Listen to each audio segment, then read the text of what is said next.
Welcome to St. Andrew's Theological College. Welcome to all of you who are joining us in person. Welcome to all of you who are following live online. And welcome to the even greater number of you who will look at this recorded later on.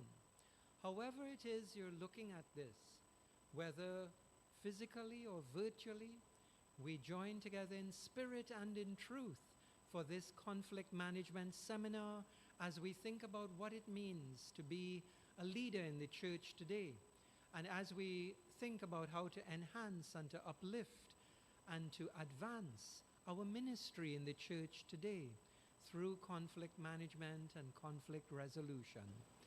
It gives me great pleasure at this time to welcome the moderator of the Synod of the Presbyterian Church of Trinidad and Tobago, the Right Reverend Daniel Chance, to say a few words and to offer the opening prayer.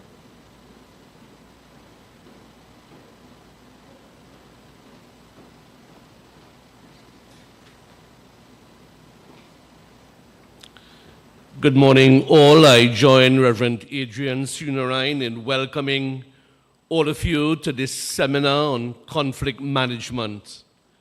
As we all know, day by day, we are witnessing a new congregation.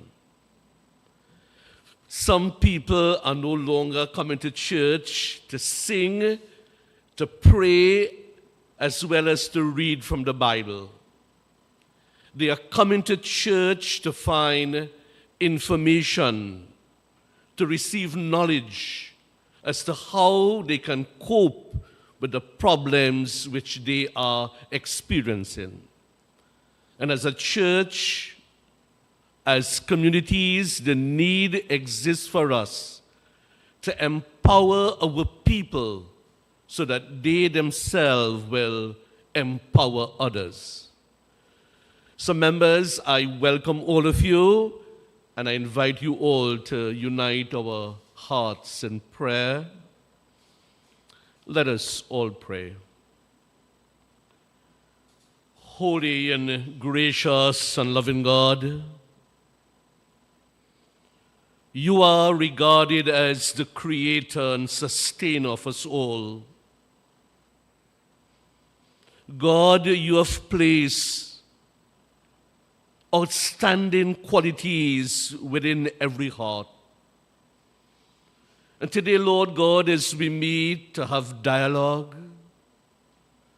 as we meet, Lord God, to be informed, bless, we pray, Lord God, the facilitators, those who would be participating, and God, as we continue to call upon you, confer upon us your divine blessing.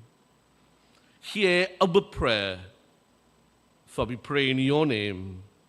Amen. So members, as a synod, we will continue to work hand in hand to continue the ministry which has been bequeathed to our church. Reverend Adrian. Thank you so much, moderator. It truly is a blessing to have you here. And thank you for offering the opening prayer.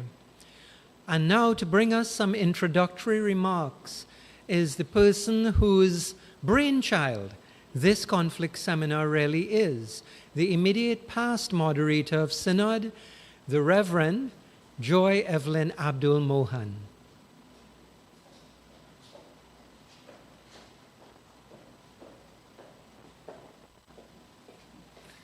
Thank you, Principal, and greetings to all.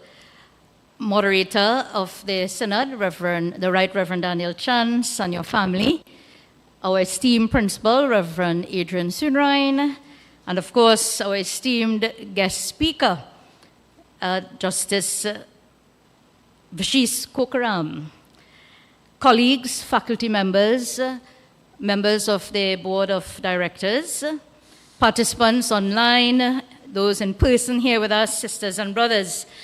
I am humbly grateful to our principal for giving me this gracious opportunity to share some brief remarks as we look forward to hearing and learning from the leadership and expertise of Justice Kukaram, former chair of the Mediation Board of Trinidad and Tobago. And I say this because it's such a wonderful experience to have been given the opportunity to say a few words. As Reverend Adrian mentioned, he said it's my brainchild, but really it's not just my brainchild, but I think it's a team effort. It's a partnership that we share with St. Andrews, the Synod of the Presbyterian Church of Trinidad and Tobago, and all the boards and committees under the aegis of the PCTT. The genesis of the seminar goes way back to 2007, when church leaders, students, officers of boards and committees were faced with conflict situations in pastoral regions. And they found it very difficult to resolve these amicably and intellectually. And while visiting the churches throughout the length and breadth of Trinidad and Tobago as a principal, persons would come up to you and they will talk about how the conflicts within the church are affecting the relationships among the youth, the elderly, and everyone in the congregation. And it's hard to worship and to serve. And you know what I'm talking about. And so after consultation with faculty members, then in 2007, the Board of Theological Education, a recommendation was made at the 2008 AGM of the Synod to include in the list of compulsory courses as reflected in the PCTT's constitution, those courses required to become a minister of the church and even a church worker. We added 2 courses, communication skills and, of course, conflict management and dispute resolution. Our first lecturer being the late Mr. Ronald Ramcharan, with a class of 60 students from various backgrounds. Then as moderator, visiting the churches again after 17 years, I also observe, and our present moderator will tell you, he will attest to this, like all other church workers, that conflict situations were affecting the membership even more adversely. There was need to have persons who were elected to offices each year to also be trained in the area of conflict management and dispute resolution. I think the pandemic may have allowed us a hiatus, and we were so loving and kind and friendly. So the conflicts didn't ensue as much. Thus, a recommendation was accepted at the Synod in 2021 that apart from the regular course in conflict management, I think it would have been a yearly course,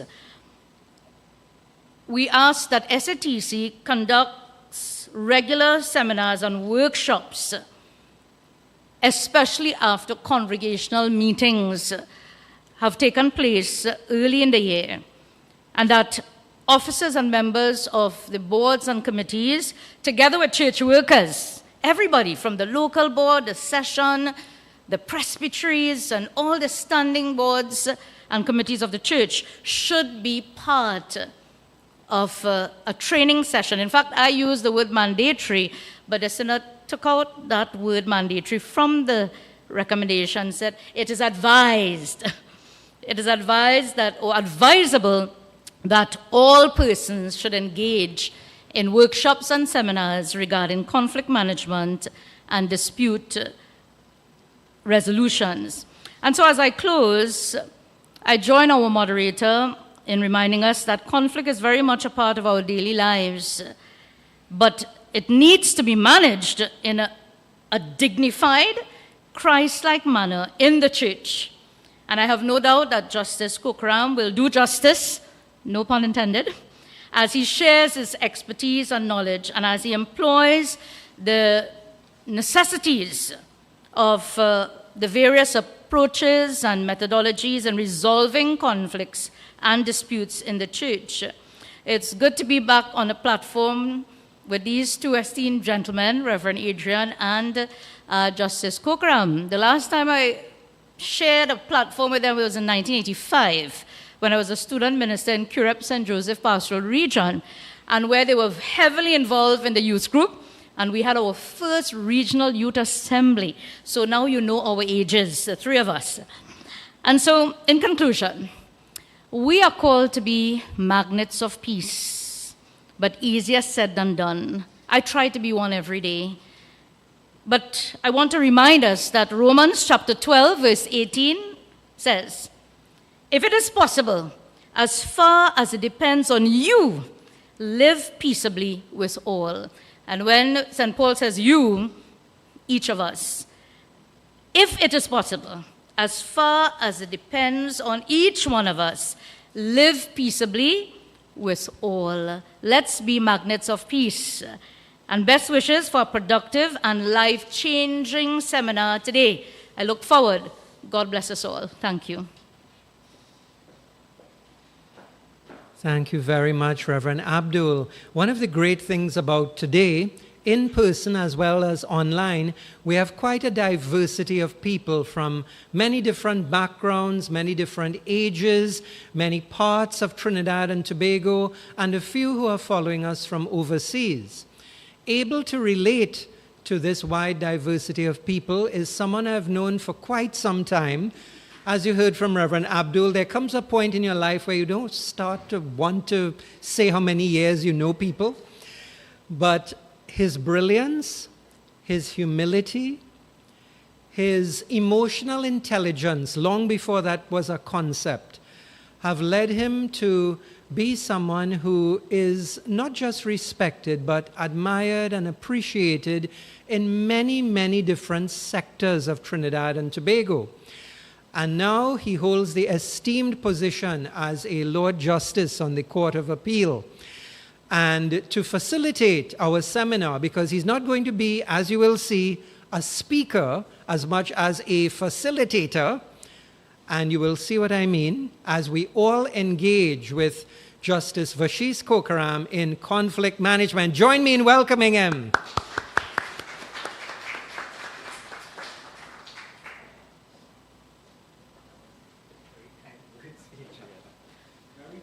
I had my head down looking at my notes, and when Reverend Sunarine started talking about this astute gentleman, I was looking for the next speaker to come up. Thank you so much for those kind words, Reverend Sunarine. Thank you for inviting me to be here.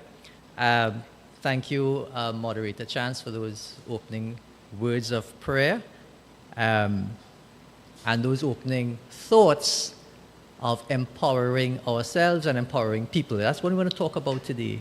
And of course, the past moderator, Reverend Abdul Mohan. It's such a delight to share the platform once again with both of you. What am I doing here? This is a church group. Members of the church, you should be telling me about how to solve conflict. Today we are going to have an interactive session, and I'll ask, feel free to use the chairs up front as I'll come down and interact with you. Don't feel afraid. This is our safe space. Everything that we say is confidential. Well, we are online. We ask those online that what we say will remain confidential. Because we want to interrogate this question of conflict, the question of peacemaking. What is conflict? Conflict is disagreement, differences in views, differences in perspectives. Conflict is an argument. Well, we're in Trinidad. Conflict is bacchanal. So I suppose, I don't know, I can't say we're in the right place, the church with bacchanal. I don't think anything that we're going to talk about today will apply to this church. But the examples that I will give are all hypothetical situations. If you think it applies here, brilliant. But conflict is a fact of life. Since the picking of the apple in the Garden of Eden, we've been immersed in conflict. We've been immersed in intrapersonal conflict, leading to interpersonal conflict, leading to intra-group conflict and intergroup conflict, and leading to a superstructure of society enmeshed in conflict. But my own view is not to eliminate conflict. And we're going to interrogate that concept. My own view is to, I shouldn't say my own view, but the view out there in terms of how to deal with conflict is to embrace it. To embrace conflict as a celebration of diversity, a celebration of individual views of how we are to live as a community and as a society. Embrace conflict as a means of persons yearning for respect and yearning to be treated with dignity. Embrace conflict as a symbol of our own humanity. Don't run away from it. Embrace conflict as learning opportunities. So when they say the Presbyterian Church have conflict, you say, great, that's good, that's a good thing, because we are alive, And someone told me that, our human life, it's like, the echogram, the ECC, the ECG thing, as I get older in age, I have to go for this thing every year, right? So, and if it's a flat line, well, you know something wrong. You want to get that. That's the ups and downs of human life and human relationships. That's a fact of life. All right. So, dispute resolution, as Reverend Mohan pointed out, is going to be the focus today. But I want us to think about another word transcending dispute resolution into dispute reconciliation. And that's a tough place to be. So I have some slides, and we'll be interacting with you. Feel free, any comments that you wish to make, and if you have a question, raise your hand. We will take those questions. No question here is a bad question. I will learn from you as much as you might pick up one or two things from me, if you're lucky. Conflict has been with us from the beginning of time. So let's take the first slide, which is a history of conflict.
goes on and on and on. What do we learn from that clip? That clip could well represent President Putin and Zelensky.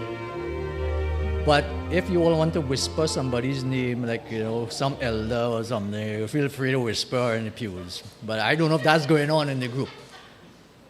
What do we learn from that? What do we learn from that? Not only that it's age-old conflict is as old as the cavemen, but what do we learn from that clip? Steve Cutts is a very useful graphic artist who likes to do these cartoons to represent social problems. He called it a brief disagreement, and it's difficult to remember how it started because you get so consumed with the reaction, and I think that's the story. The entire clip is about fighting, but it just started when one caveman had found, I think, some little diamond or something, and he didn't want to share it. So they had a little disagreement over what do we do with this. And most conflicts and most disagreements that we find, it's about scarce resources and how do we share these resources. We have different views of how we will share resources. It could be human resources, it could be physical resources. And then what else do we learn in terms of our reaction to that? The use of violence, the use of force, which is so easy for us to deal with a conflict. But you realize when one person retaliates to force, it could be a shouting match. You might want to shout at somebody, the next person shout back, and then you want to shout more, and they shout more, and more, and more. So you escalate. The violence and the use of force escalates. You write a little letter, they get back a letter. You might have a bigger letter, a next letter. Then you want to bring somebody before some committee, embarrass them, and they want to do the same. And then you want to bring the lawyer, and then so that is he's trying to say this is perhaps one of the ways that we treat with conflict. But at the end we see who wins. In the entire society there is a wasteland. Our church is a wasteland. Our community is a wasteland. And then you put them back together again and still fighting. Perhaps some people are not wired to see what is my peacemaking reaction to a conflict. So I want to talk about the promise of mediation in the Presbyterian Church as an option to resolving conflict, but I'll come to that at the latter part of the presentation. I want to focus more on conflict and dissecting conflict, and I want to use and introduce the word to you called care-fronting conflict. Now, I'm not confronting conflict. I'm not coming to hit you. I'm not going to confront. I'm going to care-front. Using compassion in action, reconciliation with enlightenment. Use those principles to treat with conflict and embrace it. So we're going to unravel that in this presentation. So I'll start with some peace theories. I'm talking to peacemakers right here. So as far back as, and this is where Gandhi got his ideas when he had conversations with Tolstoy, love is the only way to rescue humanity from all ills. And in it, you too have the only method of saving your people from enslavement. Love and forcible resistance to evildoers involve such a mutual contradiction as to destroy utterly the whole sense and meaning of the conception of love. Love. Kill them with kindness. I had two judges fighting with me yesterday, and they had my secretary in tears because she's a secretary of a group. This is online. Anyway.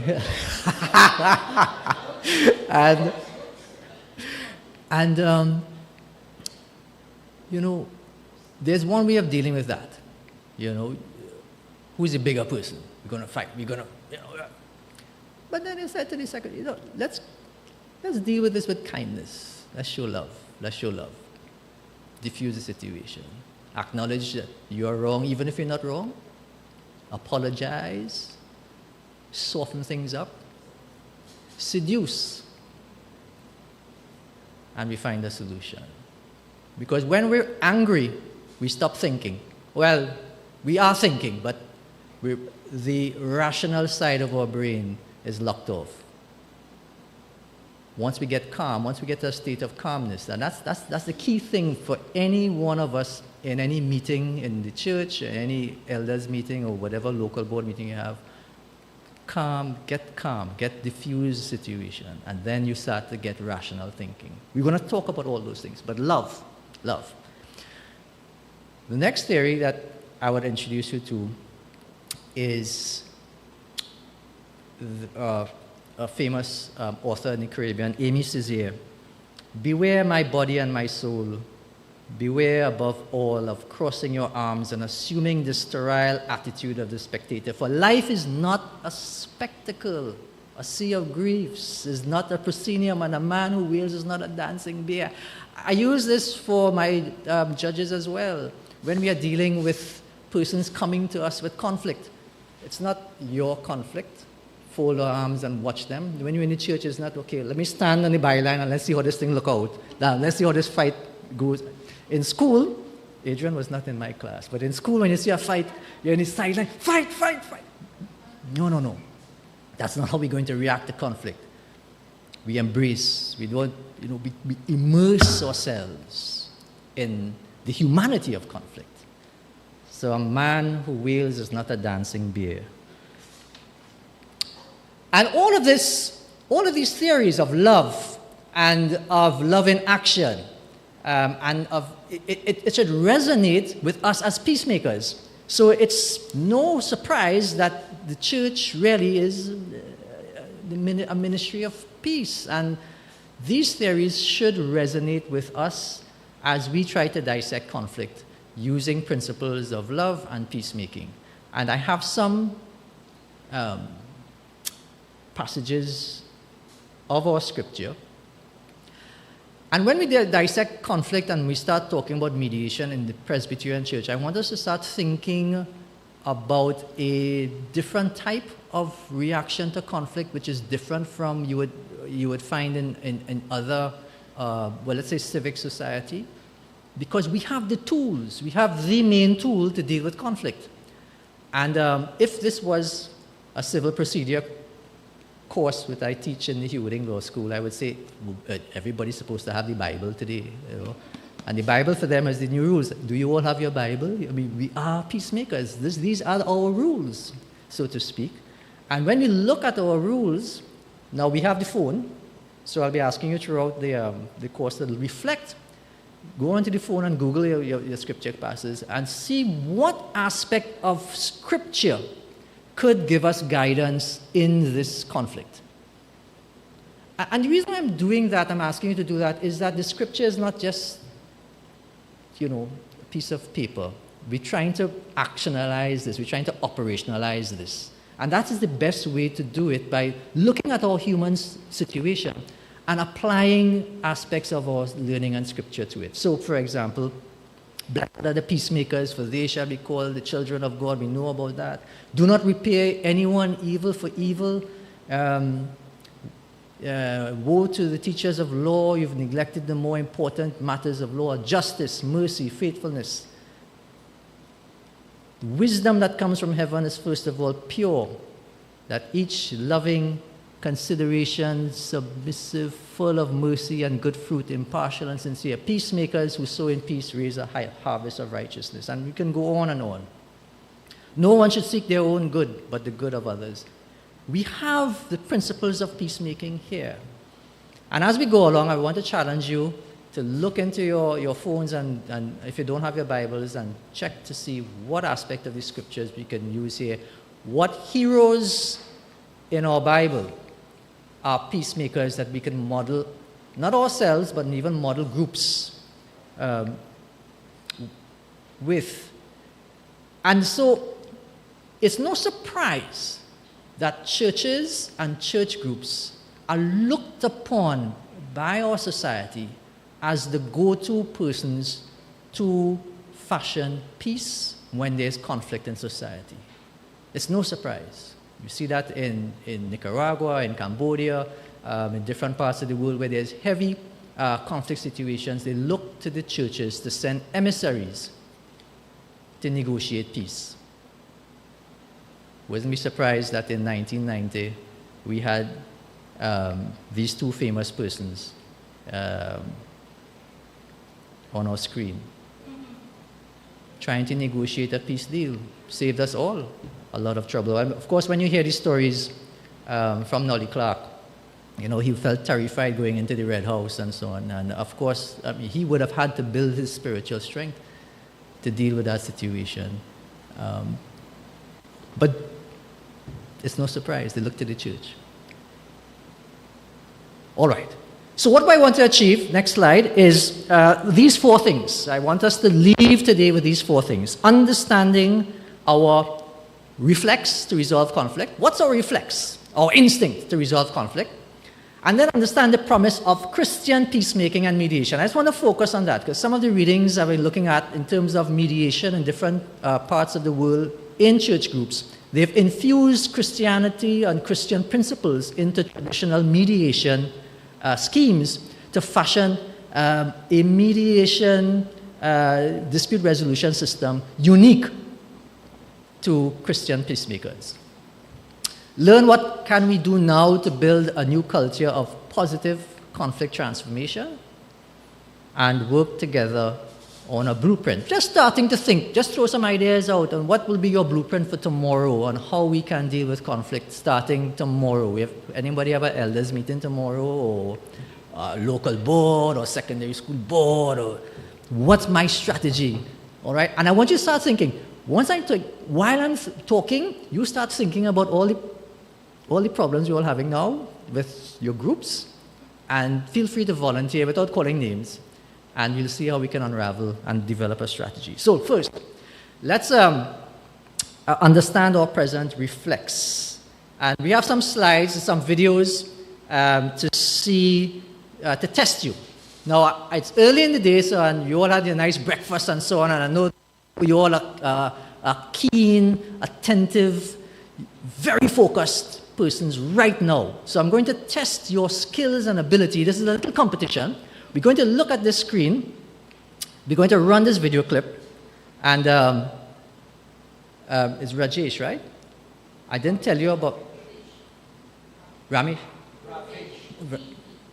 Sorry, Ravi. I'm going to come down to you. I'm going to come down to you because we have to stop this at a certain point. All right? So we're going to run this clip. You're going to see two groups of basketball players. One in black and one in white.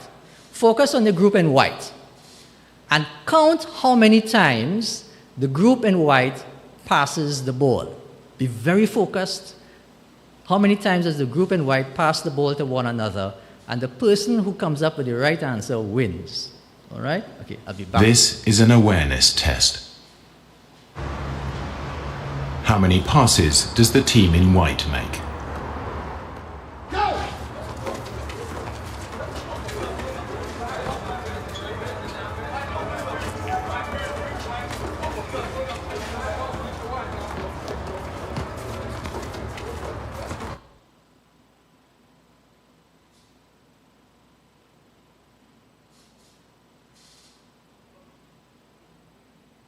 The answer is...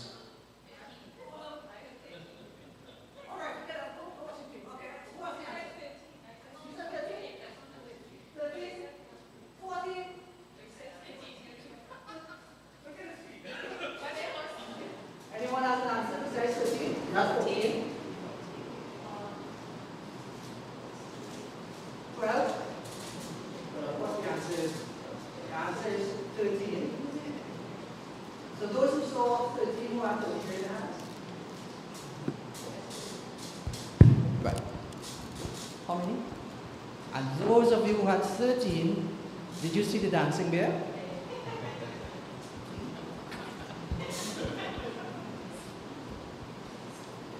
Continue.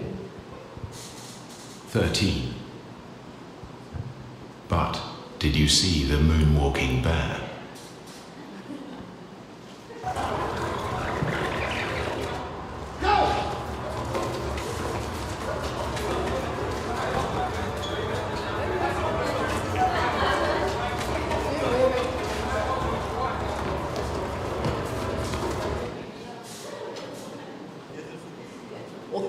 saw besides Reverend Mohan, who spoiled everything? Who else saw the moonwalking bear?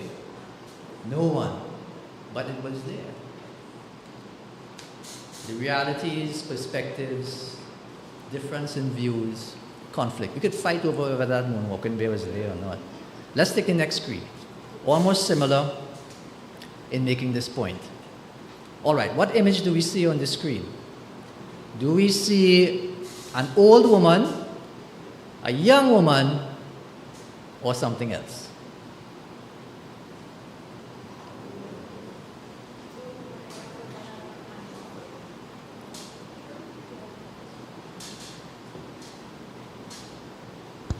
Yeah? Any thoughts? A young lady, okay. An old woman and an animal. You know, I keep getting answers of this animal. All right, an old woman and an animal. Okay, young woman. Anyone else?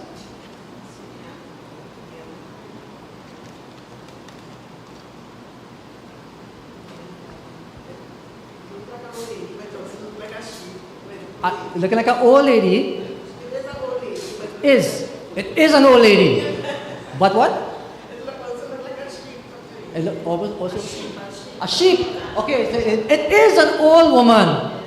It is an old woman. Let me tell you something. That is an old woman. That is an old woman. I don't know about the animal part. Will you see an animal? You see an animal? Yes. You're a liar. Anybody sees a young woman? Yes. All your liars. Who is seeing a young woman? Young woman. From here it looks like a young woman's side view, with a full coat and a headpiece from here. But are you seeing an old woman? Yeah, also seeing an old Who is seeing an old woman but not the young woman? You seeing the old woman? Only the old. Alright? So yeah, so the old woman this is the big nose of the old woman. This is her mouth. Yeah? This is her headpiece and this is her fur, which some people think is porcupine and sheep and no, I get that. I just can't see it. I get it. This is the second time I'm hearing this when I show this up. But the young woman's profile, this is her nose here. This is the side of her face. This is her cheek here. This is her cheek. This is her side of her face here. This is her necklace. And this is the top. Seeing it? Yeah? So, you see? You see? Now, and that really, I mean, we could, and that's, when somebody says you're a liar, it's because I can't understand your perspective. I can't see your point of view. That's why you're a liar. But the thing is, truth is so multifaceted. Truth, there's no one. I tell clients, they come into the courtroom, I say, listen, there's 4 truths, you know. There's the claimant side, there's the defendant side, there's my side, and there's truth is perspective. And the problem that we have, we're wired in an adversarial system where we know to solve a problem, we go into a court. To solve a problem, we go to someone, we might go to the minister, to tell us what is the truth. And we're hoping that we could convince Reverend Skinnerine of the strength of my position. And so I'm beating the other person on the head to convince this gentleman who is right and who is wrong. But what if everybody is right? And I did that for some people coming into a mediation, and this is my perspective. I said, what if everybody is right? Well, they watch me and they get crazy. But the fact is, and that's human nature, we have different, because of our upbringings, because of our teachings, because of the exposure to different events, we have different perspectives on the same problem. And the challenge is to weave a web to match these different perspectives into one common future roadmap. Very difficult, but very rewarding, and very necessary as children of peace. All right, last slide on on this. Let's look at conflicts. I kind of making it modern. Game of Thrones. Any Game of Thrones fans here? Anybody know? All right. Okay. Good. I hit some traction today because Anyway, so Game of Thrones. This is a scene where Tyrion, the character Tyrion, is being he's on trial. Thank you. He's on trial for murder, and let's look at his reaction to being put on trial, being accused of wrongdoing, and let's see what he wants to say. And why we let the gods decide my fate. Wait. That was the clip? Oh, all right. Okay, we're running from the beginning again. Go ahead. That's why we let the gods decide my fate. I demand a trial by combat. Okay, pause it. That came at the end. There was a longer clip where Tyrion was very emotive about being, he was wrongfully accused. He felt that he was not appreciated. People think that he was a dwarf, and the world is against me. And he wishes that everybody dies of poison. He wishes that this whole pack of people could just go to the other place, which is not heaven. And look, you see, Olio, I want my trial by combat. And why I use this clip, the longer clip, is to show that when we are immersed in our different perspective, our silo, we become very emotive. And our reactions to other persons is filled with emotionalism. So we have two problems. We have the problem of different perspectives on the same problem.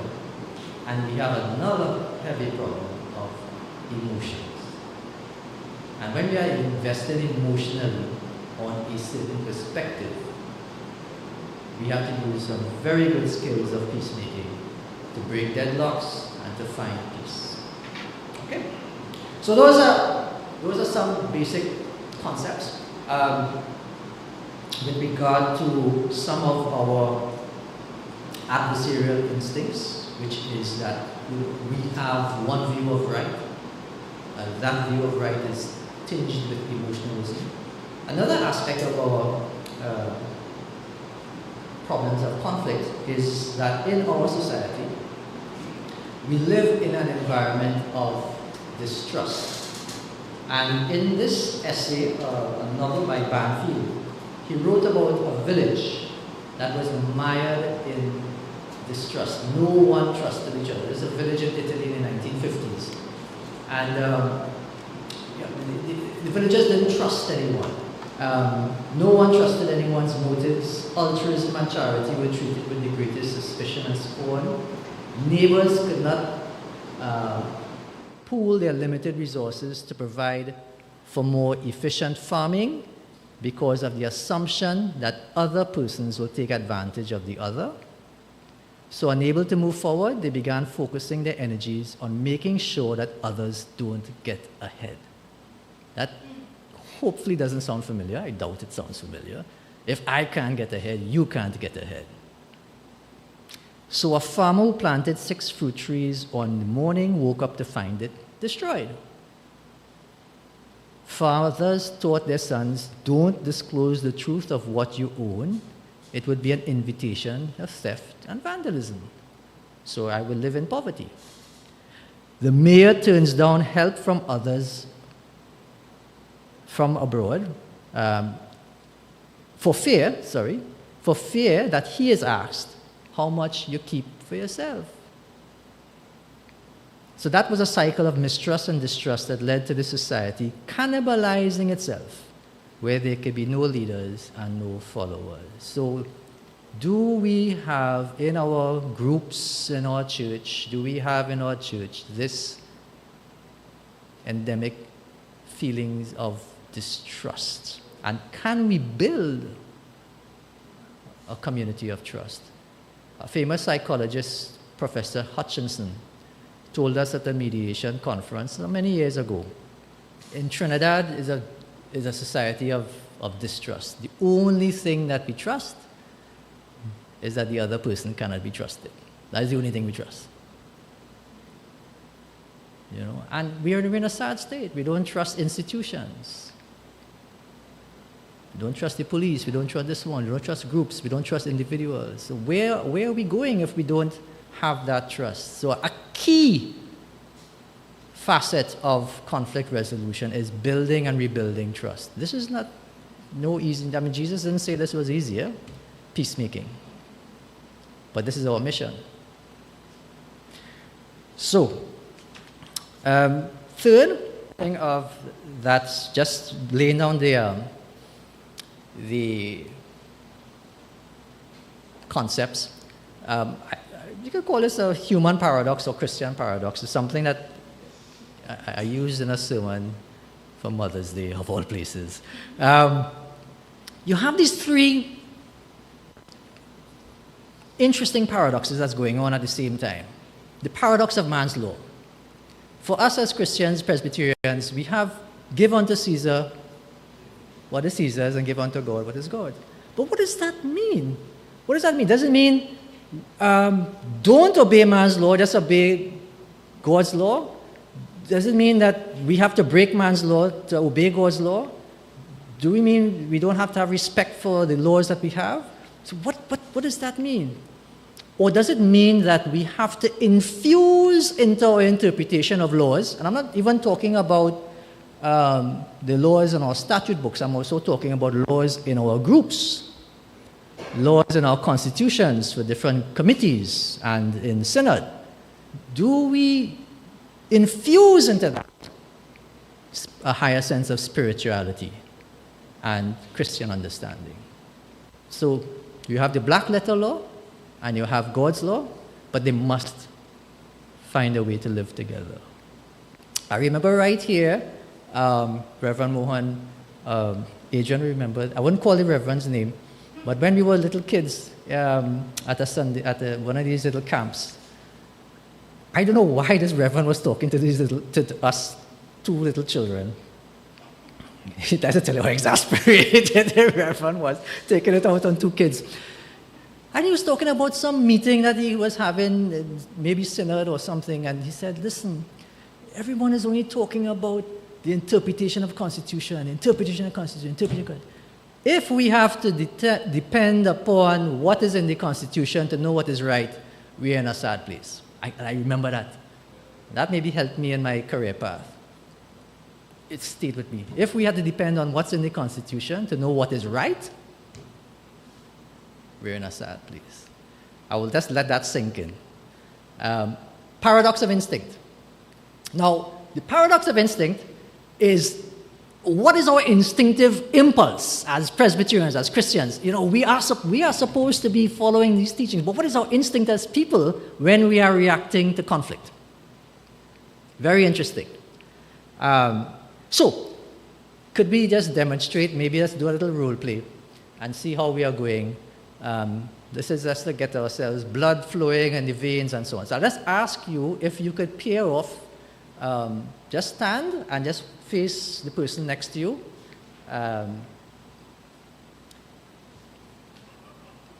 You all had a heavy breakfast, I know. So we're just going to stand. Okay, pretend I am doing a sermon and ask you to stand to sing a hymn. All right, so you're going to stand, and we can pair off with Adrian, you can pair off with Rev. Yes, okay. So face each other, just face each other, give yourself some room. Maybe for this exercise, you may want to come out the pews if you wish, because it's going to be a little demanding. But, all right, draw a line between, so you have an imaginary line between you. Make sure both of you know where the imaginary line is. And this is a competition. This is a competition. And I'll tell you, the person who wins this competition was going to get, well, Adrian, Rev will let us know at the end what you'll win. Could be free, or free water. The task here, see how many times in 1 minute, or maybe 30 seconds, I'll check. See how many times you can get the other person to come across that line. All right, you have 1 minute to do it. and you have that imaginary line, get them to come across that line by any means necessary. Any means necessary. Let's go, let's go. You have, come on, let's go, let's go, let's do it. Come on, come on, come on, come on. Just go, Dexter. All right, let me go, let me go, let me go. All right, come on, come on, let me go. All right, 5, 4, 3, 2, 1. Okay, all right, let's see. Now, which one of you were able to get the other one to come across? Who won? Who won? Who won? Who became this one? You ease them up? All right. Dexter, what was happening here? The who won? How much? Equal? How much times?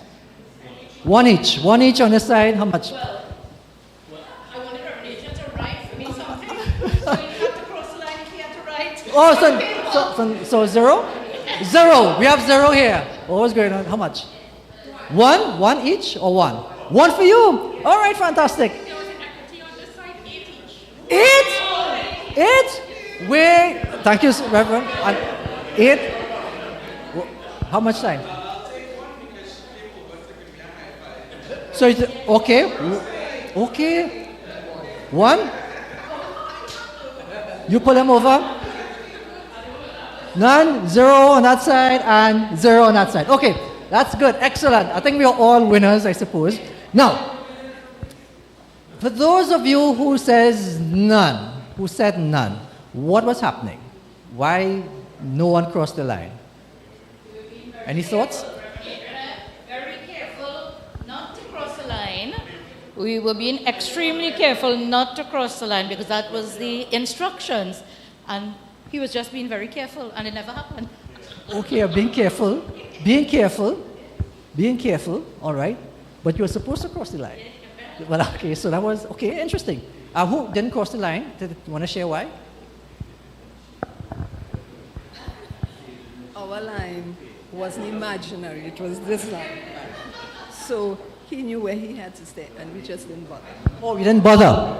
Okay, we decided to stay in our groups. We didn't want to cross that line at all. Very interesting. Who else? Who didn't? Yes. I put my walking stick on the ground, but he was cautious based on the consequences of coming over the line to get the walking stick. Wait. This is your walking stick? Oh, okay. So you put the walking stick on the ground? Or to help you? Oh, so you were trying to entice him to come across.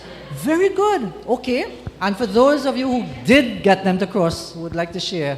All right, how did you get them to come? Relied on physical strength. Okay, and you got one. Anyone else? I say it was probably deceit because I asked her. She came across for a high five. You know, I was kind. Victory instead. Well, very good. Okay, so you enticed her to come across. No? You tricked her to come across?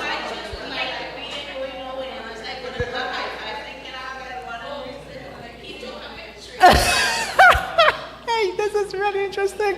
All right. Okay, so you can have a seat. We did this in conflict management class, and I felt very embarrassed about it because so we draw the line. I was standing. We did this in some place in Spain, and I was standing next to a woman, and they said, "All right, go." I grabbed the woman and I pushed it, and I pushed it, and I trying to catch it. And then the instructor said, "Okay, for those of you who are pulling, did I tell you to pull anybody? Why are you using violence? Why are you using violence?" Now these good people were still in negotiating. They were still trying to work out. And so apart from violence, because that's an instinct, I mean, I'm confessing that violence is easy. Because they get it, I tell you 1 minute. How are you going to negotiate in one? They still haven't got the job done. To get the job done in time, force, instinct. But if you want to have meaningful change, and without violence, we have to think it through, we have to talk about it, we have to entice. It didn't happen right away, but the instincts are right. Let's try and do this. We had some trickery. So this is interesting. other people, when they were doing this, they actually spoke to one another and they hugged each other and they danced. And both of them were winners because they were crossing the line. And conflict resolution is a dance. It is about trying to embrace the other party and take them on that journey. We go back and we go forth and we talk, we cry, we go down, and it's all a dance. Very easy to use physical violence. Yeah. In the interest of the exercise, while I appreciate the intent, the initial thing that you said was, it was a competition. You didn't say it. But immediately that changed your picture. Oh, yes. Perfect. Perfect. And I did that deliberately to cue you in to, I want to win. I have to do this quickly. And what is the best way to do that? So let's see what you could do. Now, a person just will kind of like, well, what to do? And they're still trying to work it out. And then, if I have to win, so that's how we wired, you know. If I have to win, when I'm talking to my secretary and saying, I want to get this job done now, you think I have time to sit down, well, type that, I buffing she up. Well, I used to. I keep forgetting this is live. But patience. Because the fallout of this exercise and using violence is that, I mean, your hand get pulled out, you're feeling, you know. And when you use violence, and I won't use the word violence, but use force, there are unhealthy consequences.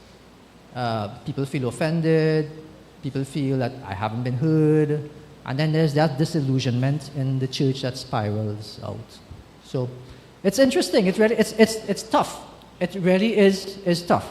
And I'm not saying for the moment, for those of you who use violence, I'm not saying, look, you're wrong. I just want you to acknowledge where we come from when we speak about instincts. And can we get instincts informed by our teachings? I think my biggest challenge is, or what I've learned, is simply patience. Calming yourself in any conflict situation. And I think that's what the scripture also says. Calm yourself, and then you can deal with it. Paradox of rights. The last paradox is that, almost like the physical situation, we have rights, and we have what is right. And I'm always intrigued about rights.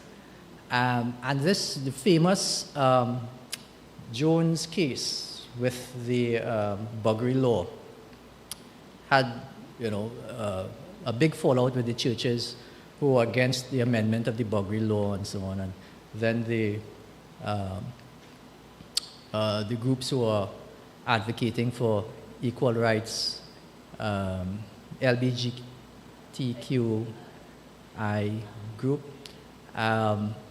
we have rights. And I remember a minister coming on TV saying, they have rights, but what they're doing is not right. Now, bad example, but rights and knowing what to do is right is two different things. Rights assert an individual right, individualism.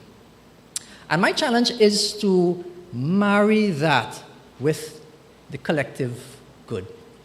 And when I assert my vision of the young lady, and I say that's my right, I need to start thinking about whether the articulation of that right, how can I marry that with accumulation of a societal right to peace. Yes.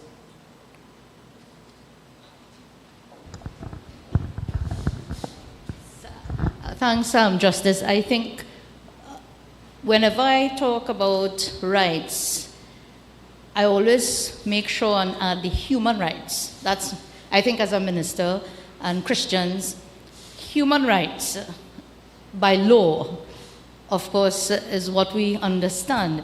But I think the human part of the rights, we forget. What does it mean to be human? And you were talking about truth, and I think for us, most of us think that truth is relative. But as an ordained minister, as a religious leader, my truth is based on what you have there, the Bible. And it's how to reconcile the both. My truth as a religious leader, the truth, the higher truth, and the human rights. Because there seems to be a collision between faith and, of course, reality. Because the reality is that we all have rights, human rights. But I think the human part of the right sometimes is completely ignored, and we forget what it means to be human. And I think it's an important part for conflict management. And I'm happy, I didn't hear you talk about it yet. I think it's there. That's why, for me, my philosophy I have used for all these years is that carefronting. When I was introduced to that concept by Augsburger, he developed that concept as a pastoral care theologian. And he talked about carefronting, that confronting with care brings growth. And that, for me, is important. So maybe a little bit of that human part. Maybe the human part has been totally ignored, and that's why the conflict can't really be resolved. I just want to assure you, Justice Kokram, you are in safe space, so you can talk about anything, because the people who are following online, we've got 30-something people who are interested in this, and they've been told that whatever is said, including online, will be completely confidential. So you feel free to share any experiences you've had, and we can speak freely about our experiences in the church. And as I was about to say Justice Abdul, yes? Reverend Abdul explained, we have been pioneering, and she certainly has been outlining carefronting as a technique for our church for some time. And this has been really something very valuable as we've tried to figure out how we can creatively use conflict to build a better church. Thank you. So, yeah, that's why I love this conversation, because conflict is not bad. Conflict is just you come back to the line. We have this eruption of differences in views, and that is going to be so. In that eruption, there were views that you never heard of before. And that could well help us chart a different future. And the question of merging the spirituality with the human laws, it will always be a continuous introspection of who we are as a church. How do we modify our past to make sure we remain relevant to our congregation, to our ministry, to our followers. It makes no sense if we take this dogmatic view of, I am seeing the young lady, that's it, bam, bam, bam, bam, and people go away.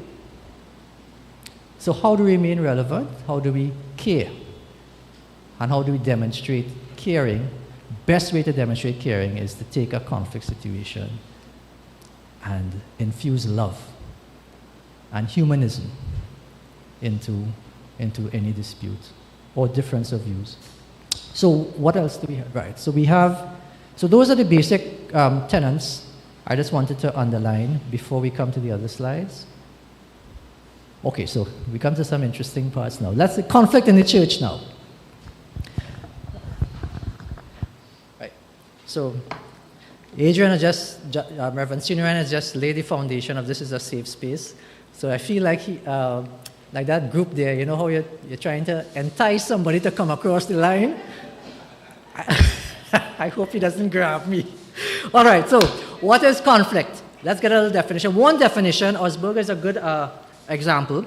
Conflict is, Augsburger is the one that I took. I loved Augsburger's definition of conflict, Reverend. So conflict is a crisis that forces us to recognize explicitly that we live in multiple realities, and we must negotiate a common reality that we bring to each situation, differing, contrasting stories, and must create together a single shared story with a role for each of us. I think different views of conflict is where different perspectives are trying to share the same space. and you have conflict. And you can't have these two things sharing the same space. It has to be enmeshed. And that's one of the things that Osberger was trying to talk about in pastoral care. So I want to use that as your theme. Let's look at this example. A new minister has been installed, next slide, at the fictitious church, the laudable Presbyterian church. You could do that as you wish. He was specially invited by a young group of elders. The minister has now introduced a new style of preaching, encouraging young people to dance and clap and come up on the pulpit and sing rock and roll and reggae, and you must be outside taking a smoke, I don't know. The older group of elders are not happy about these changes to their traditional orders of service, but they don't want to confront the minister. First question, what might happen if we leave this? If we leave this? Yes. Yeah, that's one. So you can see that happening. People start bad talking. I want to confront him, but we start to bad talk the man behind his back. Any other thoughts on what might happen? It might affect membership. People might say, look, I want to get involved in this. I go into the next church. Yeah? Okay, so those are two plausible things. Let's say we get together and we say, all right, here what? You could have your style of service for one Sunday each month. So we're negotiating, and here's the solution. What do you think about it? We did come up to a solution.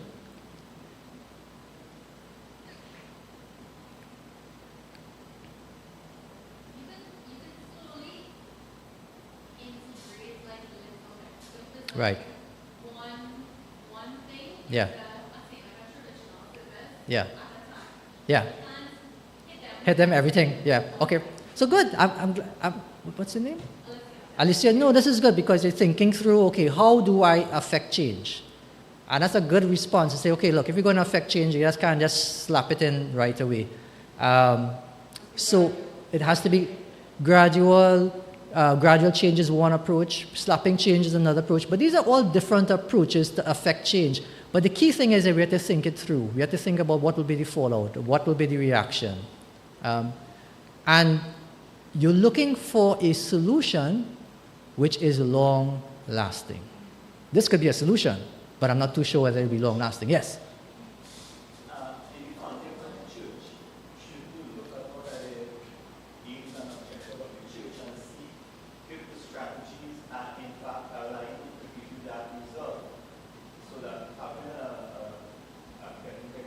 Right. Where we establish that this is the foundation of the support of the church. Right. And therefore now we look from your style and my style and see what is consistent or building towards each other. Yeah.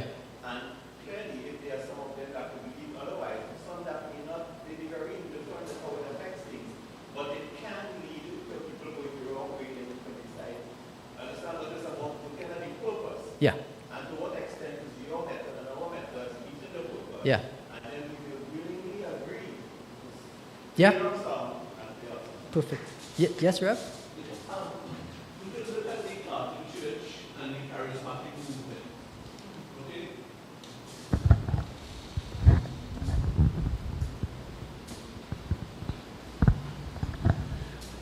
In order for harmony to take place, I think we could use the Roman Catholic Church model when they allow the charismatic movement to join or to fuse with them.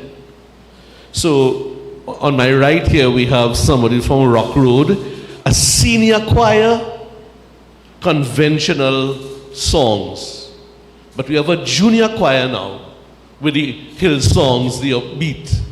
So there must be a fusion, dialogue, harmony, growth, and you are meeting the need of the young people as well as the elderly.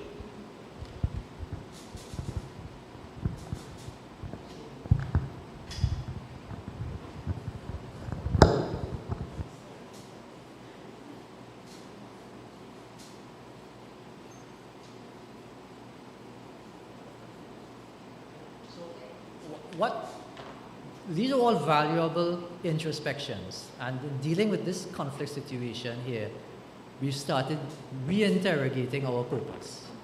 What is our purpose here? So we back off the problem and we start thinking about ourselves. What are we trying to achieve?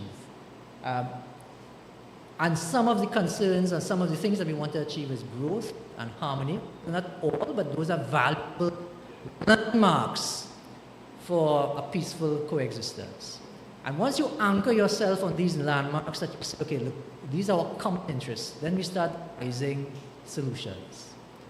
Now the solution may well be, okay, have your style once on every month, but I've put it there to demonstrate it's easy to look at a conflict and say, here's a solution.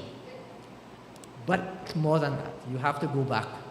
And as Alyssa is saying, you have to think through, okay, how is change to be effected? Is it overnight? Is it gradual?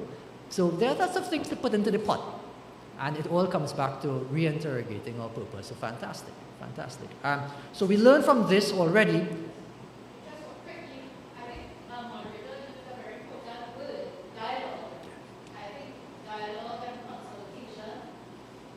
Yeah, dialogue and consultation, those are necessary part of the negotiation. And John, in terms of that purpose, what is our purpose? What is our mission and vision? So Alicia now, as one of the younger participants, it's now trying to come to an understanding that the question is, do we need both? Do we need it? And we may say, yes, we need the parachurch, we need the traditional, we need the contemporary, so we can maintain the membership that we're losing. And I think that dialogue and consultation will really, in a sense, cement the negotiation process. So I like that we use that word dialogue and, of course, consultation.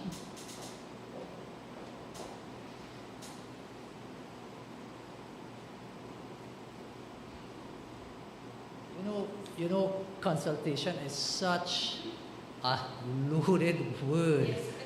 I'll send a notice to the members and we consult. It's such a loaded word. Consultation infused with care means something totally different. You know, I was going to say the government. Yeah. I say it off the microphone. You know, like to consult. We have government agents like to consult. And we have cases coming to us of lack of consultation. But they consulted. How? And so we have to learn from that. Okay, so second slide gives you another. We learn from this.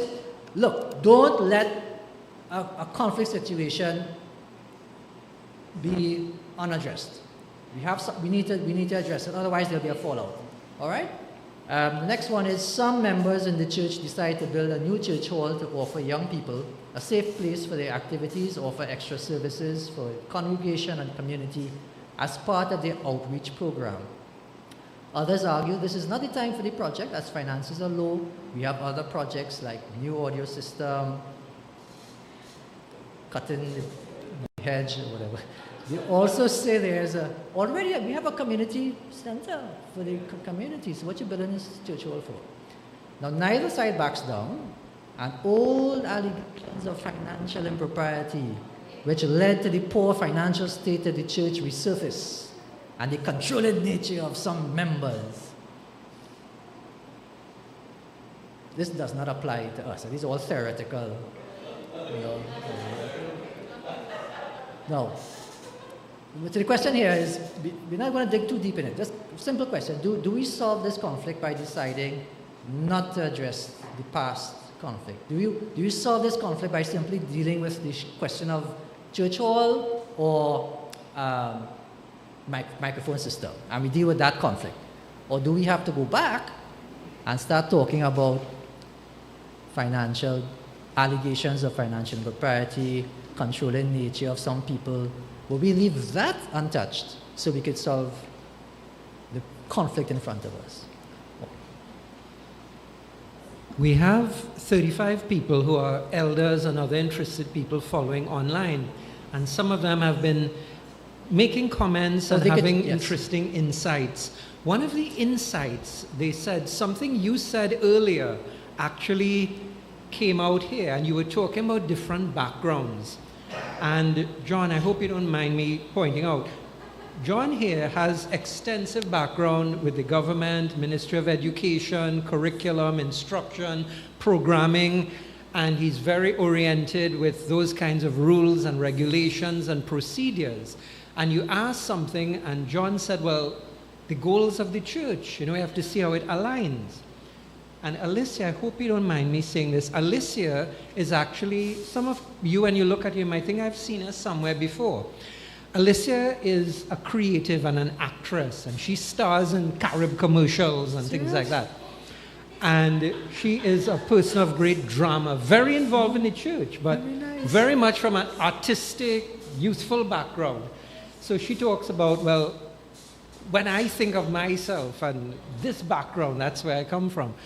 So some of our people who've been following have been saying, isn't it interesting that you can see the different backgrounds with different perspectives coming up in this seminar? Yes. And the diversity is so interesting because we're learning how to be creative about it. Yes. And yes, all the people online will keep this completely confidential. No, but because feel free it's just a special link we send to people who ask to be involved in this, certain elders and other interested people. So it's not there for everyone to see. No, those online, feel free to put chats and questions, and Reverend Student will bring it to. But that's a valuable intervention about diversity and backgrounds. That's why we should embrace these perspectives, because in a meeting, one strategy that I've seen work well, make sure everybody is given the chance to speak. And before we move on to item number 2, I want to make sure everyone says something. And even if they're very quiet, because different persons on your group have different personalities. You have the introspective ones, you have the ones who don't want to have the limelight, and they will stay quiet, but they are the doers.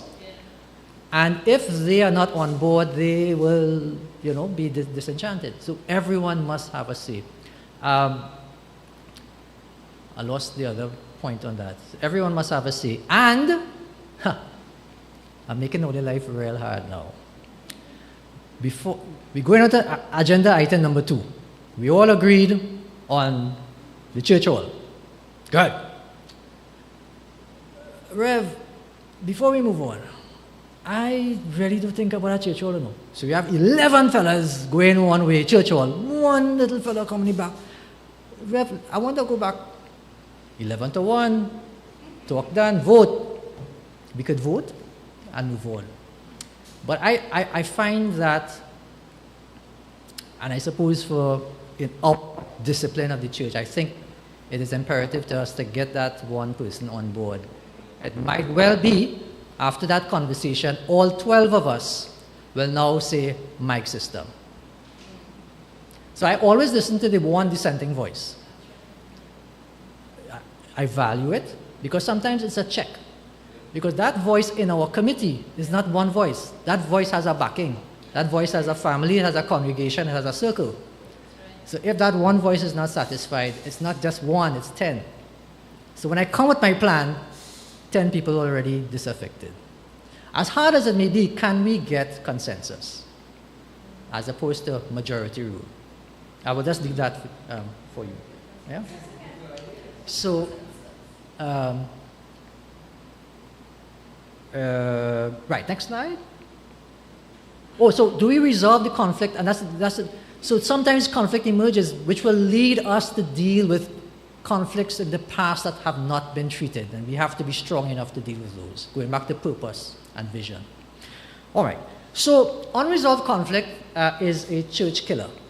I think that is also what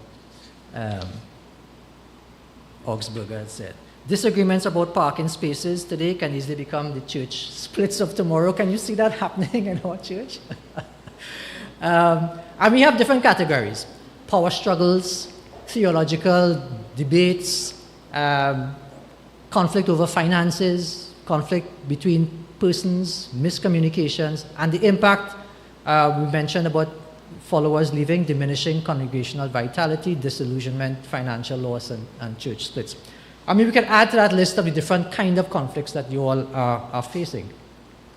Next slide.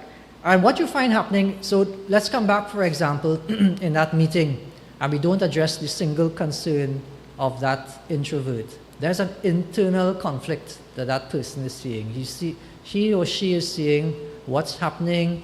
She knows what's the right thing to do. She's conflicted. That's the intrapersonal level. That's the conflict that she has. And then that might lead to her miscommunicating certain ideas and so on, and leading to interpersonal conflict. That's the conflict between her now and someone else. You take somebody on the side and say, look, I agree with, and you have that interpersonal conflict. If unresolved, that escalates into the group, intra-group conflict, where inside that same board or subcommittee, there's this inner fighting. If unresolved, that will spill over into a fight between that group and the local board or a higher group. And if that is not resolved, we go to synod and we have the entire church now enmeshed. And it may have started with some parking space dispute, but it just escalates. To analyze conflict, what we'll have to, in the next slide, see is the first thing that we have to understand about conflict in the next slide. Who are the parties involved? Because we have the main parties, we'll have other related parties, secondary and third parties. And there's a whole swath of factors we have to take on board in dealing with this conflict. The emotional content of the conflict. What's the history of the parties with this conflict? How do we communicate with one another? What are our beliefs and attitudes leading to this conflict? What are some of the structural deficiencies that led to the conflict? Is there power and imbalance of power and influence? It might be a strong financial member of a church versus somebody who has just joined the church. What are the procedures involved that has led to the conflict? And I find information is so critical in solving conflict. When you say to me, I'm only seeing the old woman on the screen, because I don't have the information that a young woman exists. And I often tell persons that, but when you say that you're guilty of fraud, it's such a loaded word. It's simply because I don't have the information that you have to demonstrate that everything was on board. Sharing information is critical to informed decision making. And once we address all of that, we come to appreciating what are the needs to be addressed by the parties, by us. What are the issues to be addressed? What are our interests? And from that, we can start talking options and outcomes. So I think critical in all of the examples that we gave, we have to get to the heart of our conflict. What are we talking about? What are our common needs, our common interests as a congregation, as individuals? And start mapping out ideas of a better future. And this kind of conflict mapping happens in our church, but it also happens and is relatable in the next slide to workplace conflict, because in our church we have different work scenarios, Roger, as well. Not Roger.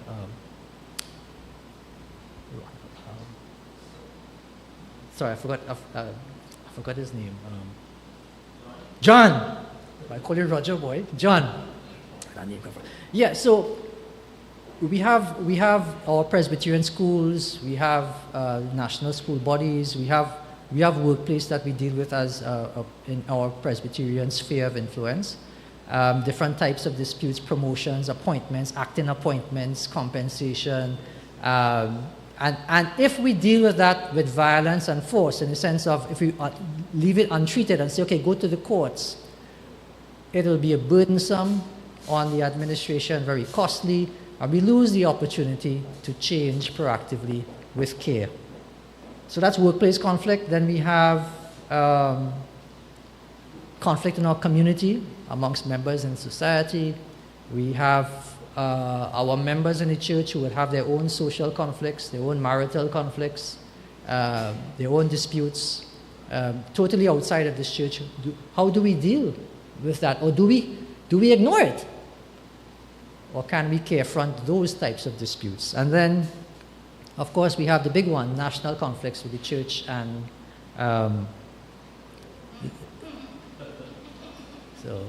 I will just let that sink in, because I don't know, the day will come when we will have to, Reverend Mohan was talking about spirituality and man's law, but that concordat is being, we have to get into the habit of preempting conflict. And if you see something coming, how do we preempt it?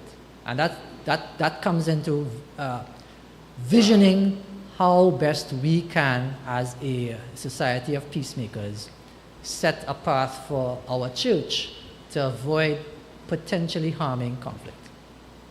All right? And this is just a spectrum of reactors to conflict which demonstrate that on this spectrum, there are different reflexes and reactors to conflict. There is the escape route. So conflict like the ones that we just looked at, you could avoid it altogether, which we saw was unhealthy. We could just forget it and leave, or we could deny that the conflict ever exists and just close our eyes. And we've seen that those are very unhealthy. They are temporal solutions, but unhealthy methods of dealing with it. Or we could adopt the peacemaking approach of forgiving, reconciling, negotiating, mediating, which is what we're going to talk to, or arbitrating. Something I will not touch upon, but something that is also recommended for a church mechanism. Coming back again to having one person make a decision, but I think with the Christian principles involved, it will be a different process altogether. And then the attack reactor, fight it out, litigate or physical violence. And as you go up through the spectrum, you lose more and more control over the situation. So we're leading up to that, the best case scenario of dealing with the conflict of mediation. And this second part of our presentation, and we'll take a break after we've completed the second part, we come to this problem. So we're going to look, what can we learn from the conflict? So we want to we understand what conflict is, how it operates in our church. We know that, look, we need to deal with it. There's some strategies we're going to learn of how to deal with it. What can we actually learn from conflict? And what is this Christian peacemaking? So let's look at this problem. So a minister has been recently appointed. And again, next slide. Right. A minister has been recently appointed to, let's see, United We Stand, the Presbyterian Church. I think we should really use could we rename some churches? Okay, there we go. Recently, an article was written by Pinky, an elder many years ago, when she was a member of another church. Had been circulating amongst members of the congregation many years ago. And it was expressed by Pinky. Many feel that it doesn't reflect the core aspects of theology, and it made allegations that some elders are not fit for leadership. This does not apply. It's United We Stand. This is some other church. But the minister said, look, that's the dog's lie. I'm not going to touch that. A few weeks later, a petition began circulating for the removal of Pinky by members of the church. And elders contemplating suing for defamation. Pinky is a long-standing member of the church and has provided financial support. She is the one behind this church. How should the minister respond? And what will you do as a member of the congregation? So, two aspects. If you were in the role of the minister, I suppose we do have ministers here. How would you address that? But if you had a leadership role in the church, and if you're a simple member, what would be your thoughts on dealing with such a situation? What would be your response?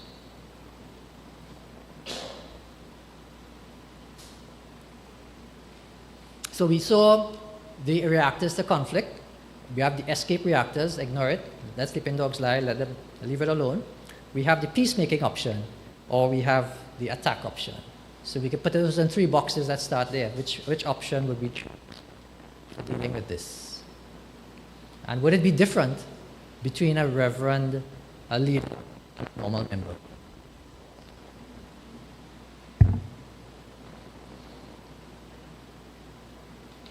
No answer is wrong. Is it Alicia? What's the name again? Alicia, right, yes. Alicia, right. I see you mouthing, I see you thinking. What's your... Why is it tough? That's good. Why is it tough? So I'm good when it comes to like youth related things. This one is like very out of my league. Wow, excellent. Yeah. Excellent. You see what's happening here. There's a conflict affecting our church. We could go out, we could spiral out of control. But you have a group almost marginalized by it on the sidelines who will not want to get involved in this. Am I getting it right? Yes, but I think, well, okay, I would probably want to see what the article says. Yeah. And is it still relevant today? Like, does she still have the same opinion? I would probably want to talk to Pinky and ask her, like, you know, do you think it's the same? Do you think anything has changed since you've written this article and stuff? And if it is, like, I could have maybe a discussion with the elders about what it says, and is there any truth to it? That, okay, is it more like your ego was affected, or is it something that we can work on? And was she maybe a little right? Yeah. Okay, so Alicia, that's fantastic. Let me ask you, what status do you have to go into this? Yeah, nobody gonna take me on. Nobody will take this. This is a wonderful idea. I'm going to talk to Pinky and I'm going to talk to the elder. Yeah. I mean, this is the peacemaker in action. Now I'm asking her a structural question. Who's going to take you on? I mean, we're talking real here. This is fantastic. But you're sowing the seeds of peacemaking. But do we have a structure in the church to allow for that intervention? Okay? So, any other thoughts? That's just a thought. That's fantastic.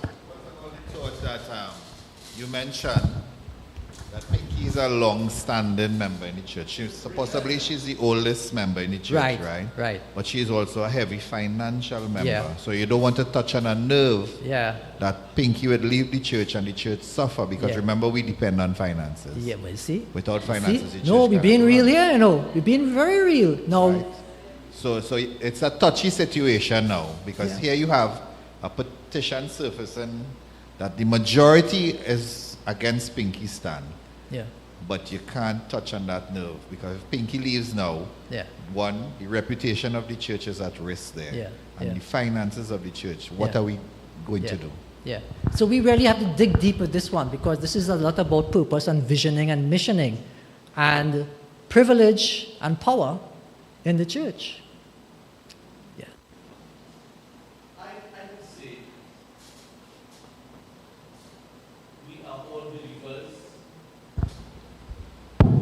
Members of the table of the Lord. I have been saying this all along. Yes. We need to look at what I call the Isaiah's model. Come now, let us reason together. So what we can do now, in our church, and Justice, I mean, I know your dad from Morning Star, all right? So I know you are well into our church. And we have conflicts, we have ownership of the church, am I correct? Yes. So we need to be wise in handling some matters. But for me, my term of reference would be, come now, let us reason, let us have dialogue, let us listen to all the parties involved with the view for pastoral care and reconciliation. Mm-hmm. I have to leave now. So, Reverend Abdul, and then Mr. John. Thanks, moderator. Justice, when I look at this scenario, which is not hypothetical, but it's real, that's okay, and listening to Alicia, what came to mind as I sat there, and you asked the question, is there a structure in the church to deal with this? We do, from the local level to the session, to the presbytery, to the synodical council. But we now have a mission called Bet Rapha, which includes counseling and mediation. So you have another subset, something we have introduced since last year, where people can seek that kind of help for various reasons. So it's like counseling, mediation, mental health issues, you name it. However, what comes out to me here is that we are too close to the situation. And even if we reason together, which we hope we will be able to, sometimes we cannot reason together, and we have to ask somebody from the outside to intervene, because everybody feels he or she is right. Everybody feels, and I'm happy when you say it's a minister and it's a he. It's a good thing it's a she, because if it was a she, everything good. We hope, right? That's just a little, patriarchal, but that's okay. And I do believe sometimes we fear going outside of our familiarity, because we feel the outside, the secular world cannot help, but they can. The secular world has methodologies that we can apply to our spirituality and our spiritual surrounding. And sometimes it is not wise for us to sit down and reason. If we cannot reason together, we seek help, we ask for help. We must not be afraid to ask for outside help. Neutrality, impartiality may not exist here, because familiarity breeds contempt. So John and I know each other for so long. We have a little tete-a-tete with Dexter here, but we're all friends, but we're too close to the situation, and we need intervention of some kind. Yeah.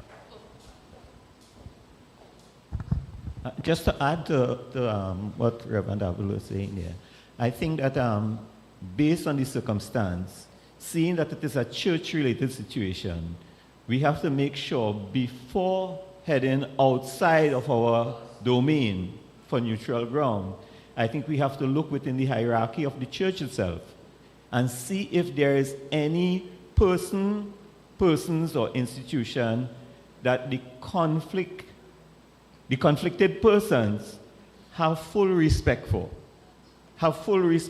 So if, minor conflicts, you can start with, okay, you know what, the elder is not going to be involved, but other conflicts, you might say, you know what, let the Rev come in here. So the Reverend comes in and serves as, the negotiator for resolving this conflict.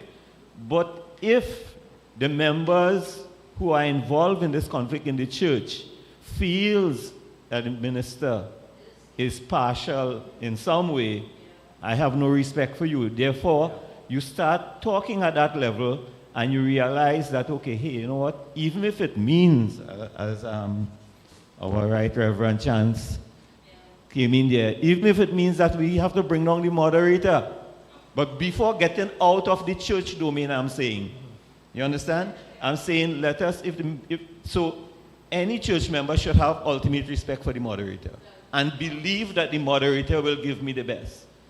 You understand? So if it means within the church structure that we get the moderator involved, if needs be, I am sure that something could be worked out. And as I was, sharing with my colleague next to me here, the reality is this: whatever conflict we have, it stems around a problem. And if we do a root cause analysis for the problem, we will understand that that problem may have about 10 or 12 things that contribute to the problem that made it a problem. Now, our conflicting parties may be conflicting only because they disagree on 6 of those 12, And what we have to do is underscore the other 6 and show them this is where we agree, And how can we use our point of commonality to resolve where we don't agree. And that can take us through, and I'm saying if it is facilitated by a person or persons that there is ultimate respect for on both parties, then we're on the right road to possibly getting a resolution before taking it outside. Yeah. Thank you. Yeah. Perfect. One of the comments we had from online is that it's sad that at every level of our church, things are just solved in inverted commas, by simple majority vote, and the views of the minority are then excluded forever. Yeah. Yeah. Yeah. A comment down at the back. All right, over to Richard. Yeah. Can I introduce a real scenario here? I am the pinky in my church. Right? Now, I say give or take about 5 years, I'm in the church. I'm a local board member now. And I'm not now entering into eldership. But the thing is, I'm about change. So I'm the one fighting the 14. And our church has been sitting in a position for the past 20 years that has not moved. A couple of years ago, I decided to stand up and get things done. And I was appointed to the board, and I got things done. And I got the church to move from a position where it was 20 years ago to somewhere now that it is better than where it is. And I need to see it move further. But we have some, this online, right? We have some dinosaurs in church that have no intentions of moving. And it's it's creating a conflict now. And my solution to that, I stepped back for the past couple of months. I am doing nothing. I am saying nothing. And the church is going nowhere. What am I to do now? Yeah, so that's a classic example. You want? Yeah. Go ahead. I just want to go back a little further. Most time we have conflicts is because we don't have enough intel. People don't know the truth. They don't have the facts. So they make decisions and they form ideas without knowing what is happening. And they just run with that and spread it like wildfire. So until, people have all the information, then we will not have so much conflict. So the structures that we have in our church,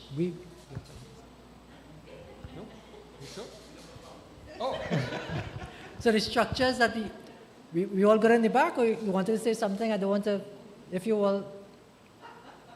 Good. So the structures that we have in our church,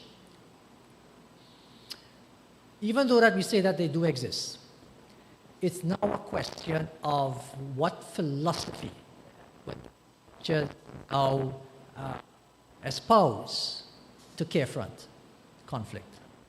Not to isolate persons, not to marginalize persons, and always to re-interrogate. Our vision, where we want to be as a church, where are we as people in a community. Because the church is in isolation. So for structures, I like the table of reason idea. But in structures, you have to think about persons who are neutral. And with neutrality, the reason why we come to neutrality. Use this one?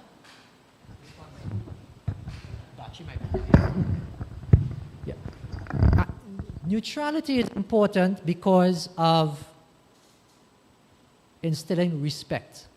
Respect in the final outcome. No one has taken sides. There's no suspicion. Yeah. In structures, I would like to see, if it is there, giving status to interveners who may be, at present, marginalized. This one too. Persons, is it a new one? Status to those persons who may be marginalized by conflict. And young people like Alicia and Roger, and I'm saying young in the sense of Richard. And I'm only saying young in terms of bringing new ideas, young ideas, and they have to be embraced. And you give them, what place do they have in our structures? And we will always have the debate as a church, as a community, which is not special with our church, between tradition, conservatism, future, visioning, development. We're not going to get the answer today, but we know that the pathway to that answer is being compassionate to the different perspectives and realities of our future and finding a common resolve or having a common resolve to proactively weave a thread that will embrace all ideas. Otherwise, we leave people behind. And to give an illustration of that theory of peacemaking in conflict is, and I even talk about this when we do our mediation courses, which is the next slide. There's something in us as peacemakers from our deep-rooted communities, either from the African community or the East Indian communities, that have brought these traditions of communal peacemaking to us. The panchayat system, the elder system. For younger people, they may not know about these types of systems, but for me, I think that's part of our DNA. And this system of going to the courts is an Anglo-Saxon approach to dealing with conflict. That adversarial approach is an Anglo-Saxon way of dealing with conflict. Let's not forget about our communal instincts for peacemaking. And there's a little story I could tell you about a panchayat that happened. It's recorded in one of our texts. There's a dispute where a woman, her husband died, and the husband's brother, so that's the brother-in-law, comes to her and says, I'm taking back this house and land. You have to leave because that's the family's land. And they brought that dispute to the panchayat. And they convened a meeting of the villagers, the panchi, to deal with this dispute. And in that meeting, the brother-in-law had already gotten an injunction and an order from the court for possession. And he brought the police to the panchayat. And the panchi told the brother-in-law, he said, no, don't bring no police here. The panchayat is meeting. When the panchayat is over, we will tell the police what our decision is. And even though they had this order for possession, the panchayat met and they made a decision on what should be the best outcome here. And they had asked the brother-in-law to help his sister-in-law to do repairs to the house, or there'll be certain sanctions. Now, the panchayat system is a bit not like a mediation, it's a bit like an arbitration and so on.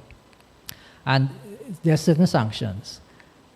The brother-in-law didn't take it on for maybe 2 weeks, and then afterwards, when the sanctions kicked in, they cut off his water supply and that kind of thing. He came back to the panchi and said, listen, I will do what you say, and I'll help the sister-in-law with her house and fix it up and so on.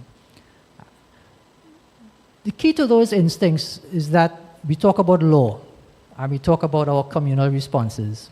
It is what we want as a community which counts. And very often, you would find like persons who are marginalized in our churches, they want to be part of a community. They want to be part of a communal drive to a common future. And the key to our instincts of peacemaking is to tap into our communal instincts. So we have the panchayat system I mentioned. The elder system is based on the Ubuntu in those next two slides. I'll pass over those slides to the next one. Next slide and the next slide. So learning from our traditions, always a community and a roundtable approach. Maybe that's the table of reason. Always looking for practical solutions. Always a common acceptance of an outcome and monitoring the way forward. It's interesting that, and I'll share these statistics with you, for those people who come to court, and even Presbyterians who are enmeshed in disputes in our groups may find themselves coming to court. The next slide. We've asked those disputants to tell us, what do you want the most? What do you really want when you come to us? And 97%, 83%, all of them, most of them, the majority of them says, They want to express their views. They want to be heard. They are respected when they express themselves. So you reach in court to have that feeling appreciated. Next. So I say, okay, all right, do you want a trial? And this is the response. 50% thinks that trial is the best option to settle dispute. Okay, it means that 50% probably sees trial as the best option. But 7% thinks that judgment is the important to them to get a dispute resolved. So it means 93% of these people coming to us thinking about trial, but they don't want a judgment. They want to be heard. They want their voices to be appreciated, and they want practical solutions. So then I ask them the next question. Peace. And they look at the court as an option for attaining peace.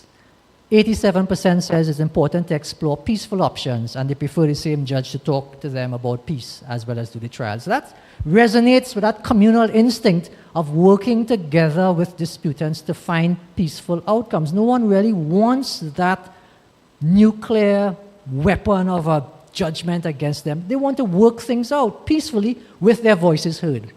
And that gives you the pillars of the strands of conflict resolution that should be infused in our structures, which is the next slide, that whatever structure that we implement to resolve conflict, there must be voice. Harnessing and converting emotional content, but giving voice to persons in a conflict, ensuring that the persons dealing with the conflict are from a neutral standpoint, building trust in that process. And one way of building trust is for people to respect the process, respect the persons involved in resolving the conflict, and including everyone who are affected in resolution, building a culture of inclusion and cooperation. And so I would end this part of the presentation before we take a break with Johann Galtung's poem on conflict.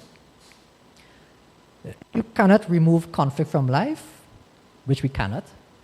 Why not adjust your thinking about it? If you can't beat it, join it. Why not try and see conflict as the salt, the bigger energizer, the tickler, the tantalizer, rather than a bothersome nuisance, as a noise, as disturbing ripples in otherwise quiet water? Why not treat conflict as a form of life? Particularly since we all know that it is precisely during the period of our lives when we are exposed to conflict that really challenges us and that we finally are able to master, that we feel most alive. And so he is one of the founding fathers of this idea of positive peace, which is the next slide. And positive peace, there's positive peace and negative peace. Negative peace is simply the end of a conflict. We just look into this, finish this, find a quick solution, get this done. Disagreement has ended. But have you created the engine of change? Have you been able to set down conditions to allow for this conflict not to reappear, which is positive change, positive peace, sorry. Positive peace, which is the next slide, is seen as providing the necessary conditions for adapting to changing conditions, a well-run society, and the non-violent resolution of disagreements.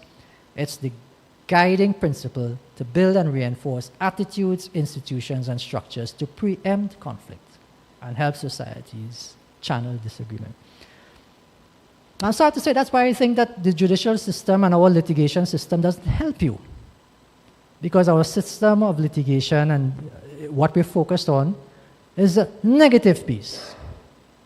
You have a dispute, bring it to us. We give you one opinion. Then you go to the Court of Appeal, you get 3 opinions. You go to the Privy Council, you get 5 opinions. Don't add them up. If we had another tribunal above the Privy Council, you'd go there too. But we just end it. That's it. Are you happy? Of course not.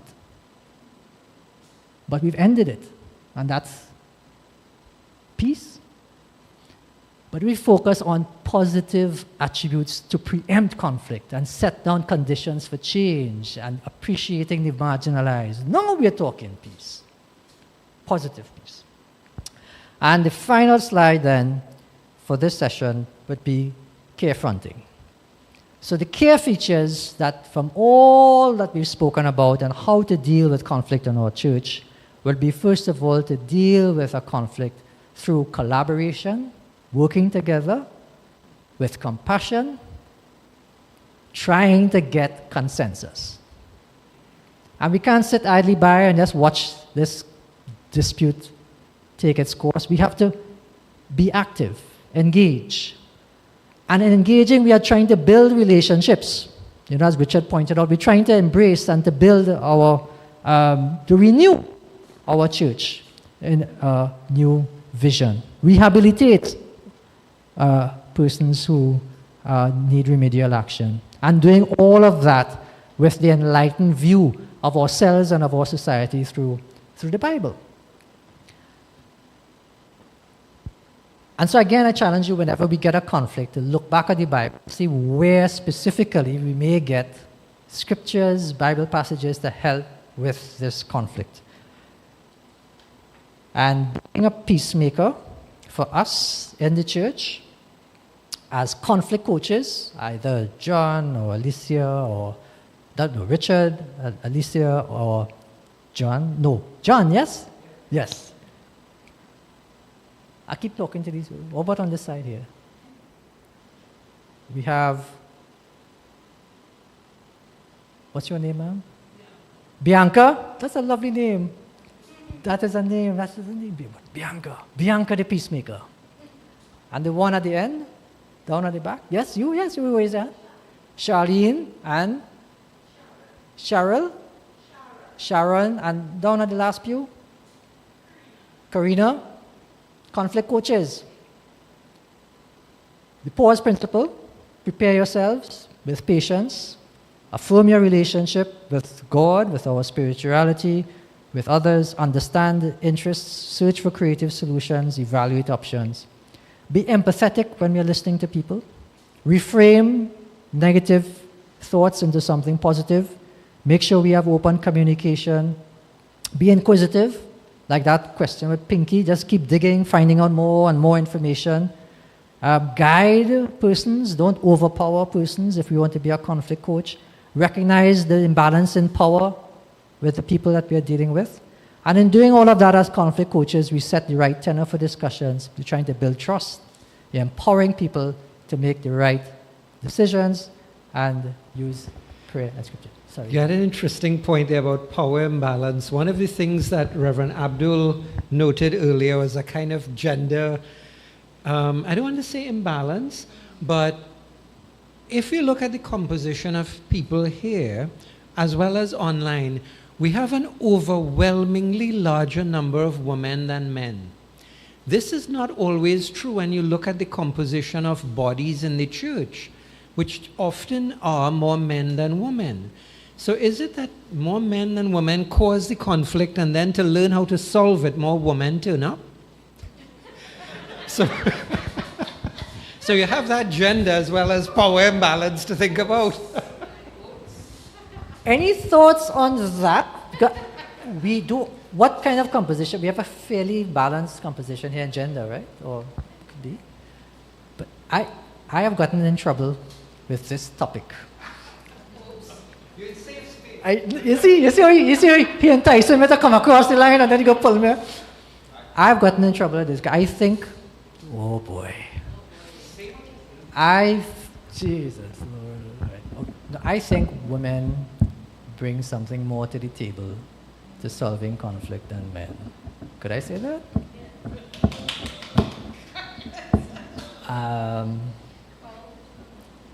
It's I suppose in some cases, but I think we could learn. I think we could learn a lot as men from, and I don't want to say women generally. I just want to say like mothering principles. Okay? I gave a sermon recently about the motherhood principle, And the motherhood principle is that in law, we have a neighborhood principle of the duty of care. So there's a famous old case of somebody bought a ginger beer and there was a snail in it. And the person who drank it sued the manufacturer. And he won this case because the manufacturer was negligent. There's a duty to care for your customers. And Lord Atkins said, famously, who is your neighbor? And you have a duty to your neighbor. And he's quoted scripture, the neighborhood principle. But the problem with the neighborhood principle is I don't know how we get along with our neighbors now. Are we watching the neighbor and I kind of, you know? And the problem with that means that our duty is only to the neighbor and no one else. So when I looked at the motherhood principle and you look at caring and what mothers do to even their child or adopted children, that instinct of nurturing across the board, that instinct of caring and nurturing, and that could apply to mothers, it could apply to fathers, but that instinct of caring and nurturing is something that's essential to peacemaking. So I might have started by saying women bring something more to the table, but it's deeper than that. It's the instinct of nurturing and caring. And that could be, that is not gender specific. So I've gotten myself out of trouble. There you go. All right, so last two slides just to demonstrate that what we're all talking about is just be hard on the problem, not on the people. And then for us as peacemakers, the next slide, to be leaders in Christ, setting the example as peacemakers, all of us. So we'll end, I think we deserve a little break. And, or no, I can finish? Or? Well, whatever you want to do, 5 minutes. Yeah, it's a 5-minute stretch because, you know, you're back and sitting down and... Washrooms are here. Right. So let's say at 11:15, we can just do the last portion, which we're focusing on mediation, and I'll give you a little role play to break out into groups. Great. Yeah? Okay.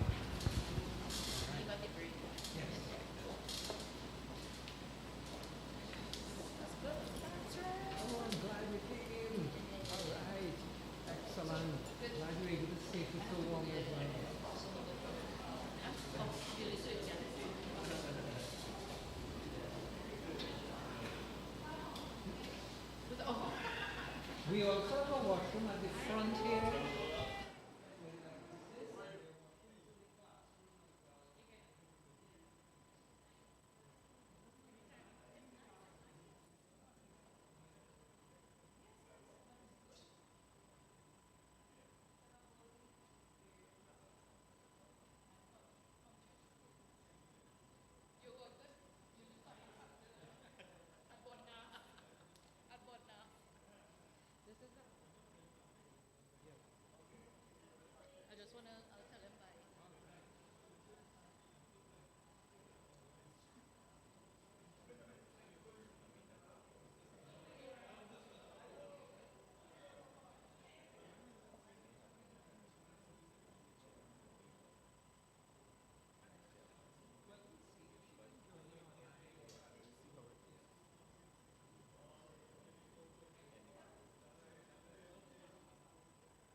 just have two more parts of this presentation. I'm just going to now deal with mediation and end off with how do we build a culture of conflict transformation. Let me try the handheld mic.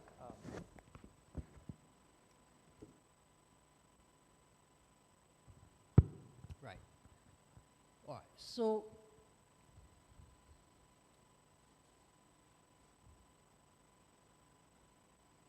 okay, let's try this. Let's look at, we ended off by looking at conflict, reasons for conflict, how to deal with conflict, some principles of conflict resolution with a Christian approach. I'll introduce you to some basic concepts of mediation. Now, as we saw earlier on, this is a peacemaking tool to deal with conflict. Some people think it's meditation. It's not meditation, it's mediation. But mediation in a church could well incorporate some meditation. But mediation is a process where a neutral third party, a mediator, facilitates and encourages communication and negotiation. So a couple key things is very important with this definition. So this neutral is facilitating and encouraging. And that mediator could facilitate a one-to-one discussion between two parties. As a facilitator, you are trying to encourage that conversation in a safe and a neutral environment. So a facilitator will know where these conversations could take place. And the facilitator could facilitate group discussions. But you're trying to encourage communication and negotiation between the parties and seeking to assist them to arrive at a voluntary settlement. Voluntary is key. This is what we want to do. This is our agreement. This is our ideas moving forward. And the mediator is not telling you what to do. So the mediation process, next slide, is just one of the suite of options available to you in what we call alternative dispute resolution options. Other alternative, appropriate dispute resolution options, not alternative. You have mediation, conciliation, arbitration, and early neutral evaluation.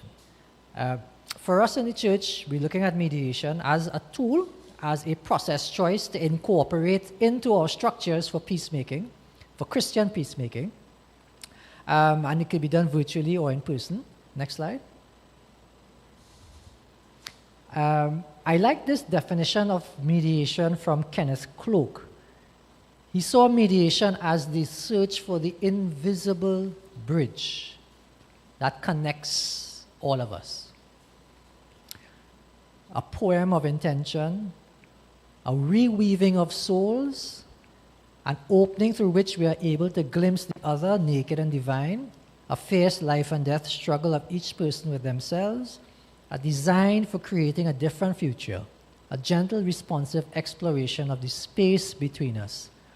And it's the breach of the myth of what we know to be true, leading to transformation and transcendence.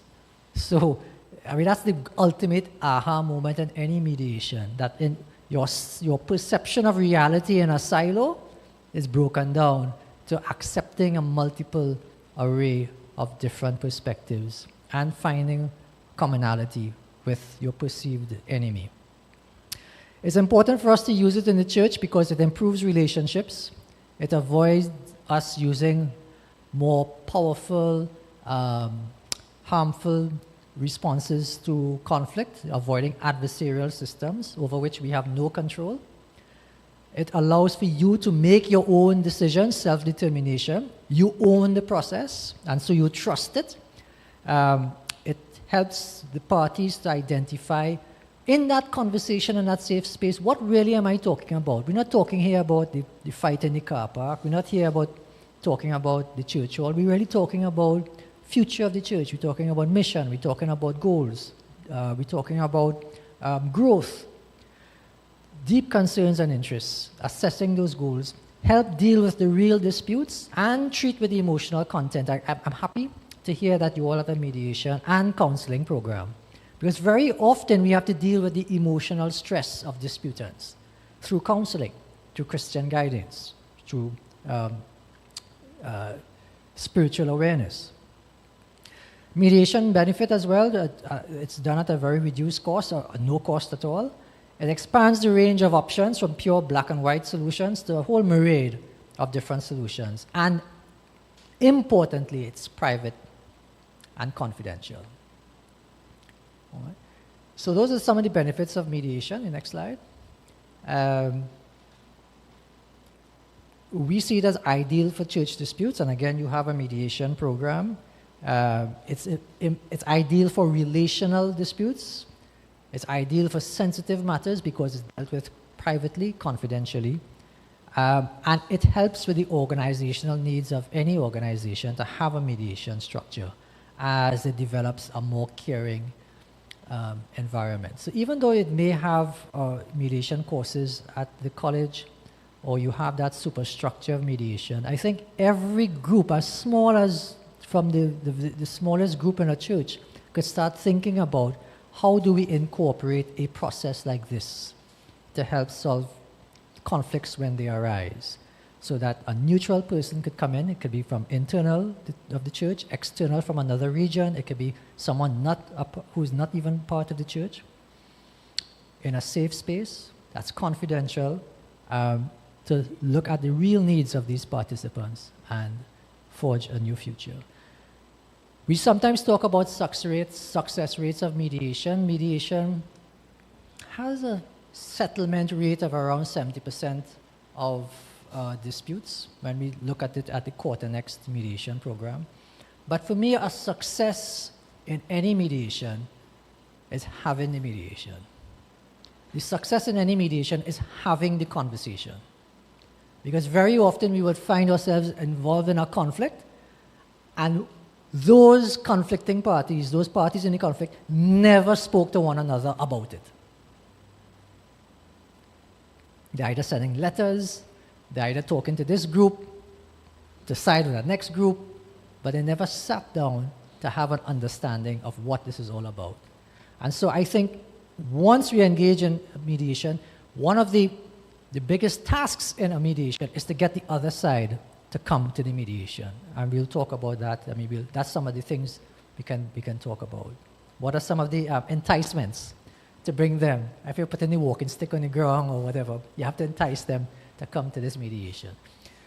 These are the general stages of mediation. We start off by introduction, who we are, set the agenda for the discussions. We go into hearing what these disputants have to say, one person, then the other, in very respectful language, no fighting, no biting, no spitting, whatever, you know, say, let it down. Then, I mean, that's a joke, eh? Nobody. Actually, we say that in a mediation, we say, be calm, you know, we want to be respectful to one another, appreciate one another. So let us hear your side of the story, Mr. John. And then Mr. John will start off, that man is a damn liar. I say, but we just talk about that. You know, and part of the process, you can take the parties for private meetings. So one side goes for a private meeting, then you come to the other side a private meeting, just in case you have these emotional outbursts. You know, that man's a damn liar. So, all right, John, let's go and have a talk. And you have a private meeting, then you come back, and so on. All right. Then you explore in having that conversation, you're trying to rank what are your concerns and ranking which ones are more important than the other. And then you start being hard on the problem. So this is the real problem here. It's not about the church hall at all. It's all about where is this church going? You know, what's the mission of this church? Let's just start tagging now. What are some of your options or ideas for missioning and visioning? And you start talking about that. And then you start making decisions on that.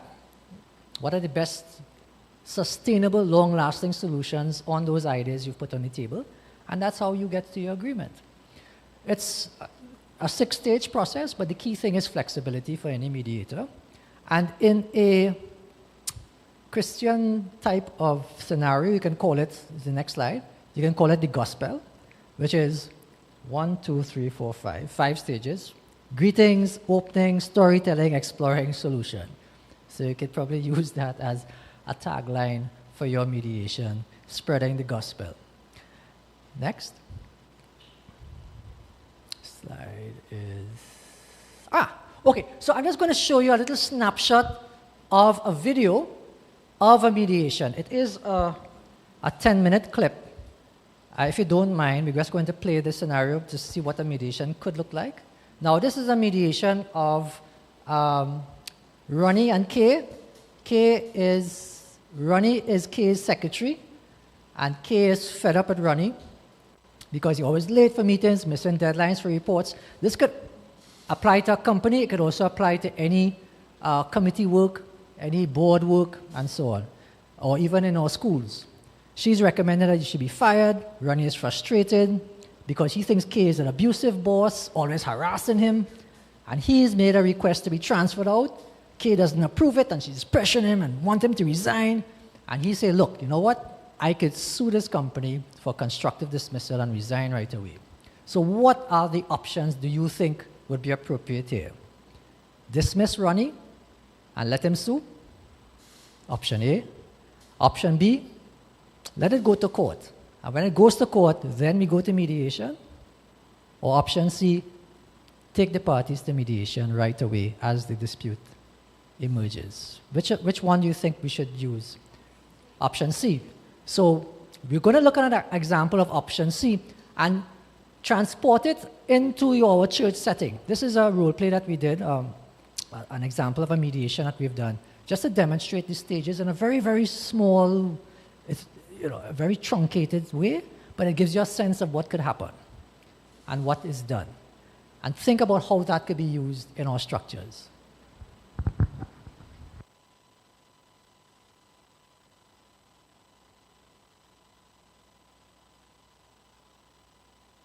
Right. Good morning, Kay and Ronnie.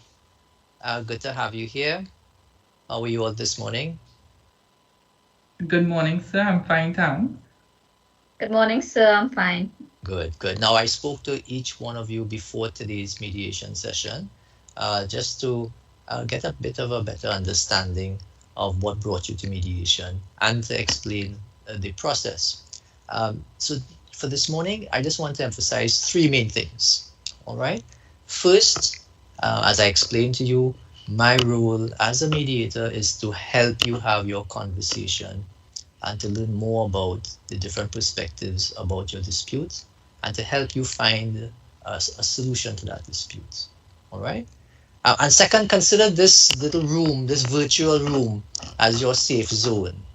All right. We've both signed confidentiality agreements. You've agreed that nothing that we say here, nothing that we produce here is going to be shared. All right, unless we arrive at an agreement. And the reason for that is I want you to feel safe enough to express yourself openly, honestly, but respectfully. Right? And the third thing is on that question of expressing yourself. Feel free to express your emotions, but to do so mindful that some of the things that you may say might hurt someone else. And why I want you to be mindful of that is be careful of what you say. Because if you want someone to understand you, if you say something that's hurtful, it will distract your message from being heard. All right? So let's be careful about, and be mindful of what we're going to say to one another. So with that said, let's focus on three things today. All right? Ronnie and Kay, tell us and tell each other how you feel about your present working relationship. What do you value most? What do you want the other person to understand? And thirdly, where do you see the future for your working relationship? Who would like to go first? Yes, Kay. Good morning again, sir. Mm-hmm. I want to start. I don't feel good about this relationship at all. It is very difficult. It is strained, and sometimes it is just downright annoying. I just wanted my reports. I don't know why it is so difficult to get them on time. Every week it is a new excuse with Ronnie, every single week. And the work is just piling up at this point. Okay. Well, can you explain to Ronnie why it's important to you to get these reports? It was for an important board meeting. My neck and the entire department is on the line for this, and the sad part about it is that Ronnie knows. Okay, so what you're saying really is that it's important for you to be prepared for that important meeting, and it had an important effect on your entire department? Yes, exactly that. Okay, so apart from that department, is there anything else or any other reason why that was important to you? Well, he would make me look bad in front of the directors if I'm unprepared, and that's just plain disrespectful. Okay, so let's tag for you the importance of being prepared, of you being prepared, and a question of your personal reputation, a question of respect. Yeah. Now. Yes. Yeah. Okay. So Ronnie, not to reply to Kay, but really to say again, how do you feel about the relationship? What's important? What do you value most, and where do you see the future? Thank you, Sue. I feel frustrated in this relationship. I value my contribution to the company, and I also value Miss Kay's contribution to the company. I hope we can repair this frustrated relationship going forward. I have been trying to meet deadlines, but recently I've had some issues at home to deal with. My 7-year-old daughter is autistic and has been acting out more this past year because she has trouble speaking. We recently started seeing a new therapist about it. I explained this to Miss Kay. I have to be there for the sessions because my wife cannot handle my daughter alone during it. I really didn't mean to miss the deadlines, but I don't appreciate the way Miss Kay speaks to me. In what way? In what way, right? Well, in a demanding and unprofessional manner. For example, in a public team meeting recently, she verbally abused me. I mean, I am really trying here, All right. So what do you value the most? What do you want Kay to understand from your perspective in terms of what you value most in this relationship? Well, I really just wanted to be treated with some more respect and understanding and empathy. It is not that I do not want to do the work. I feel terrible that we are not able to get along like we used to without this pressure, and I really hope we can work this out. All right. Is this the first time that you're explaining your difficulty with regard to your child to Kay? Kay, is this the first time that you're hearing about Ronnie's child? Every time I try to explain to her, she seems uninterested in what I'm saying. That is not true. That is not true. And I know about Ronnie's daughter. I've met Ronnie's daughter. She's a very nice child. So that is not true, Ronnie. No. That is how it comes across. All right. So, well, you're not listening to me. Well, it seems then that you both really want each other, to understand what is important to you, what is important in terms of your professional and your personal life. So, Ronnie, you were saying that you felt ignored. I do feel ignored. It's not like I'm making basic excuses, but I just want her to hear me. Okay, so let's focus then and tag for you what's important for you. Again, the question of being respected and having a greater understanding of your situation, your personal issues, which is affecting your work. Yeah. Now, Kay, with regard to that question of Ronnie's situation and the fact that he's saying that, well, I would like you to communicate more, to hear me, to understand what I'm going through. Do you have anything that you'd like to say? Yes, thank you, Sue. First of all, I do not ignore Ronnie. I just have a lot on my mind as well. It is not easy to handle a whole department. Mm-hmm. I have people breathing down my neck for the reports, and I have deadlines to meet too. Ronnie is not the only one who has deadlines to meet. I want him to appreciate that I have pressure on my end.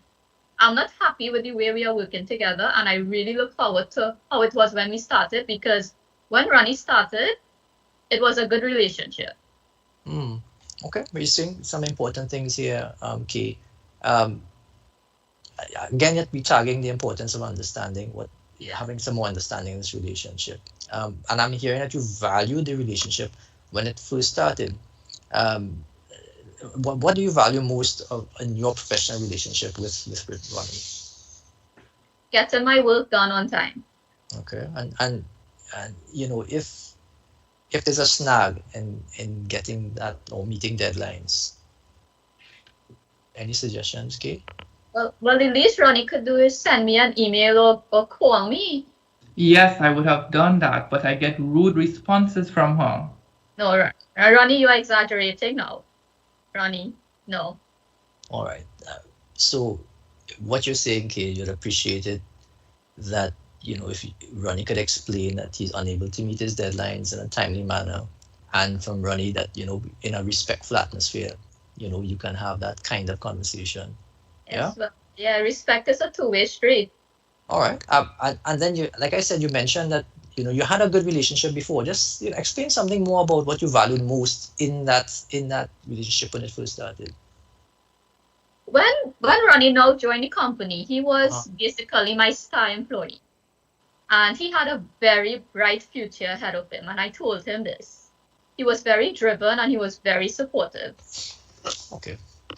All right. So here's where we are, Ronnie and Kay. You both share these common concerns of being treated with respect. You would like each other to understand what you are going through, the types of pressures that you both have. It seems that you probably hit a snag on probably communicating these things to one another. How can we improve on what you have at the moment? Any ideas, Ronnie?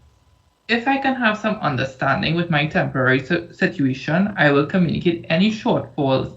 And I did not appreciate that the meeting was so important. So I'm very sorry to Ms. Kay about that. I didn't want to cause her any embarrassment, and I don't want to come across as a slacker. I usually work overtime, but just at this moment, things are tough. Perhaps I can get Alexis to help for this month, and then take up the slack next month. I don't have a problem with that. Ronnie is a good employee, and things just got out of hand, and I'm sorry it had to reach to this point. Okay.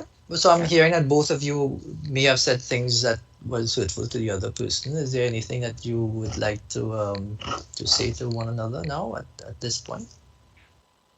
Yes, Ronnie, I'm sorry about the situation and what happened, and I hope you can move forward from this. So am I, Ms. Kay. I know we can do better and be better. Okay, good. All right.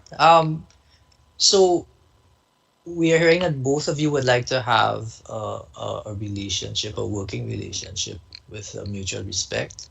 I think both of you saying we'd like to have a better relationship based on proper communication.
You can modulate that based on the different types of conflicts that you have.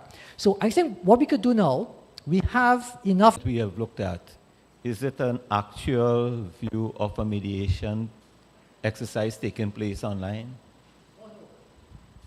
No, so this was a simulation with me and Kimati, my JRC, and Ricardo, another JRC. And we had the main tenants of the dispute, and we were just going on the fly. I don't know where the black stallion thing came in the end. But the idea was to try to keep it as brief as possible. Mediations could take 3 hours, 5 hours. No, there's something that just struck me. There's a subliminal message there.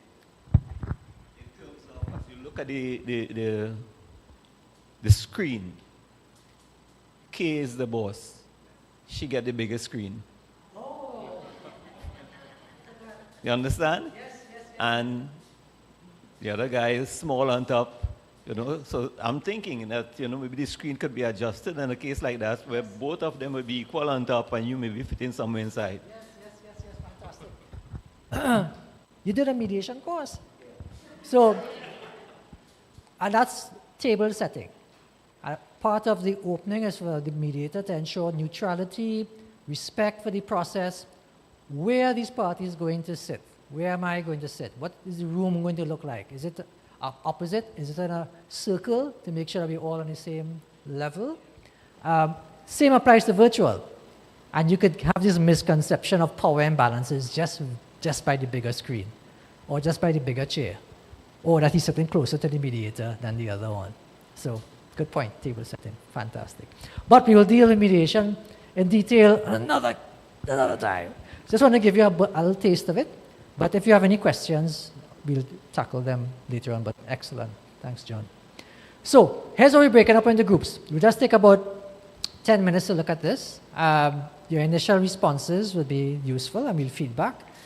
We'll just go, I'll ask you to go 1, 2, 3, 1, 2. So let's call your number. Whatever number you have, all the ones together, all the twos together, all the threes together, right? So we start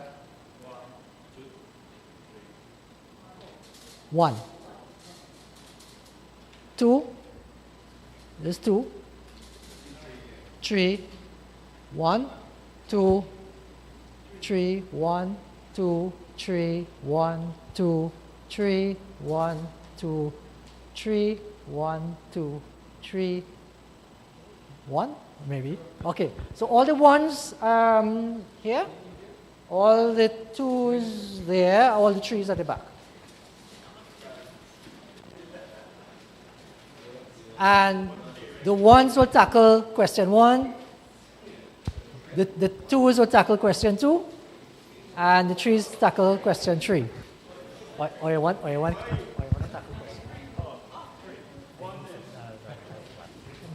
I can always move. I think we should move.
by changing.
Whilst you think the dollar and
So we're going to be asking the groups to give feedback. And you guys ready, or we want 2 minutes again? A minute. Oh, 3 minutes. All right. Between 1 and 3 is 2. So 2 minutes again.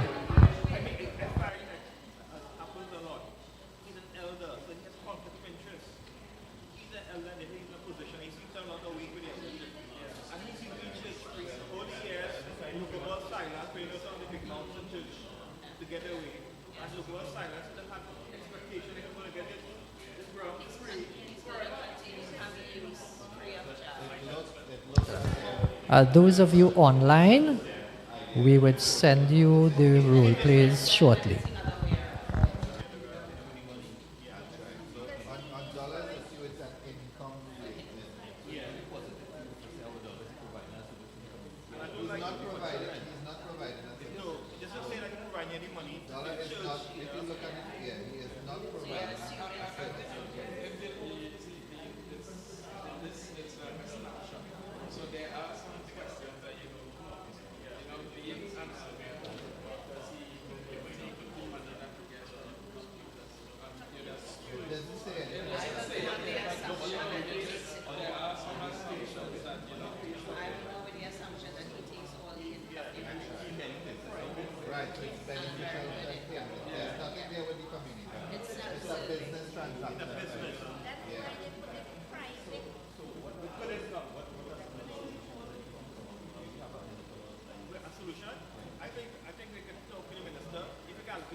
Okay, so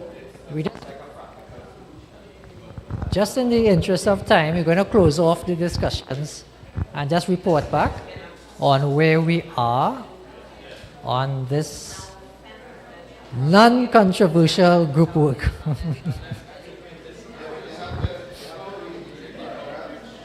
So I'll give you 1 minute again to wrap up.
Okay, so we have very more. Okay, good. So group 2 is ready. Group 3 looks ready. Group 1 is still working. But what we will do is let's all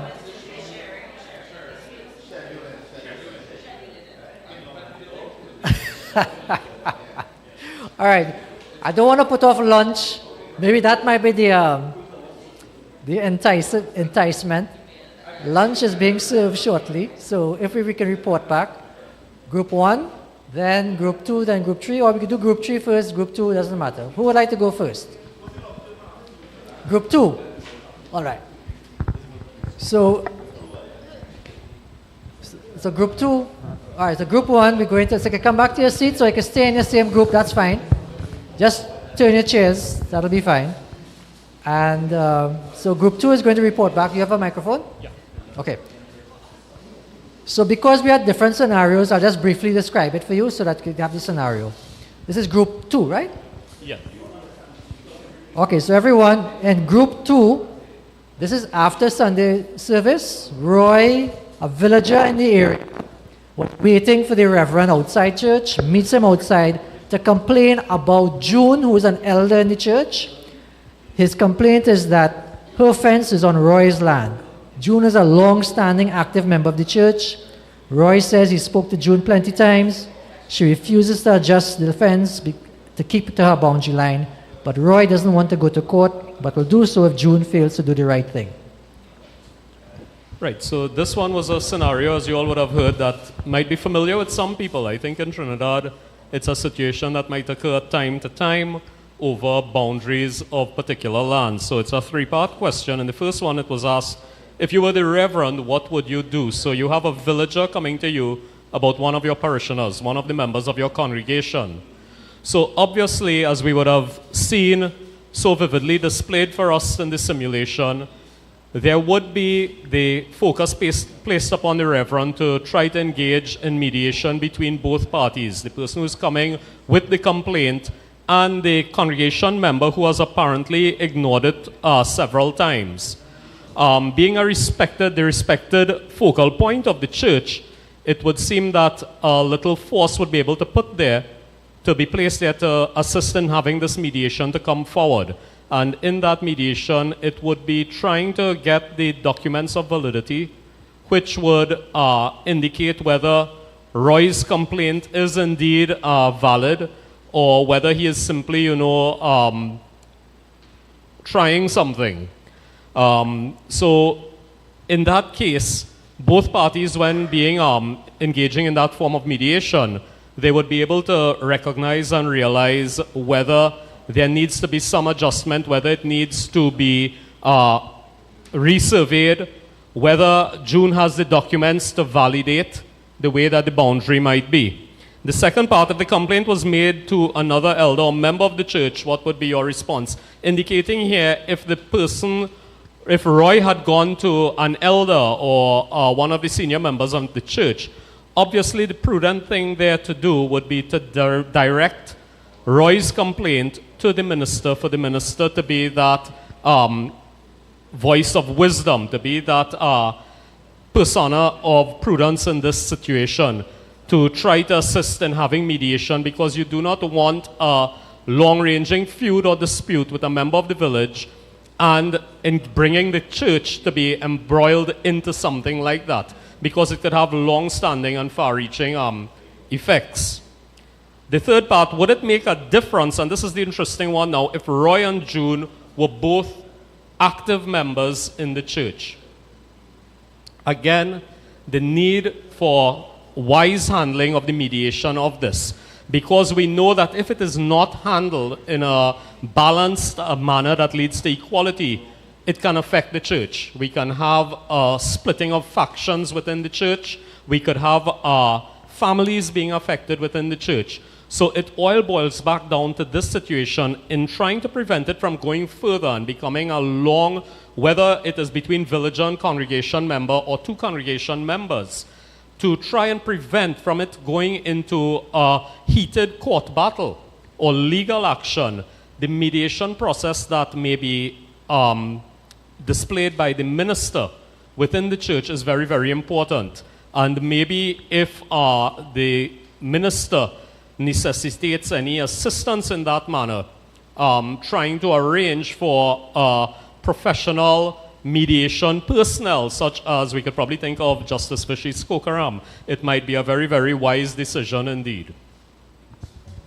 I don't know if any of the members of the group would like to add anything. Anything else from the group? Excellent. Round of applause for group number 2. Excellent work. So we're looking at the church's responses to conflict. That's a community conflict, something that is outside of the church. And the response is, let's mediate and let's have a structure of referral of those types of disputes within the church. More so if it was an inter-member dispute. They recognize that it could have caused fractions in the church, it could have caused a split, and the careful management of that dispute required the mediation approach. Excellent, so thank you. Group number 1, let's come back to 1 before 3. 3 is a loaded one, 3 is a bacchanal one. Okay. So our scenario, we have an elder in church that has a business. He has a preschool. And his preschool is right next to the church. So he has been using the church compound and making $1. There says nothing about a contribution towards his business, right? So he has support from this eldership in church or the local board that he could use this church. It's a business venture for him. But a new minister comes to the church now and realizes that the elder of the church is using this compound for a business. But he wants to reach out to the community. So therein a rift lies between the elder and the reverend. Now the elder now is trying to create a scenario that the reverend is not good and starts to make inroads with the other elder and get support. So inadvertently it causes a great problem and the reverend gets out of hand. There's a little stone throwing, hand throwing, Bible throwing, stuff like that, right? So we need to have a mediator here first, find out what the church is supposed to be used for and how, why, when. Have somebody discuss with the elder how to go about using the church compound and how the reverend needs to go about using the church compound.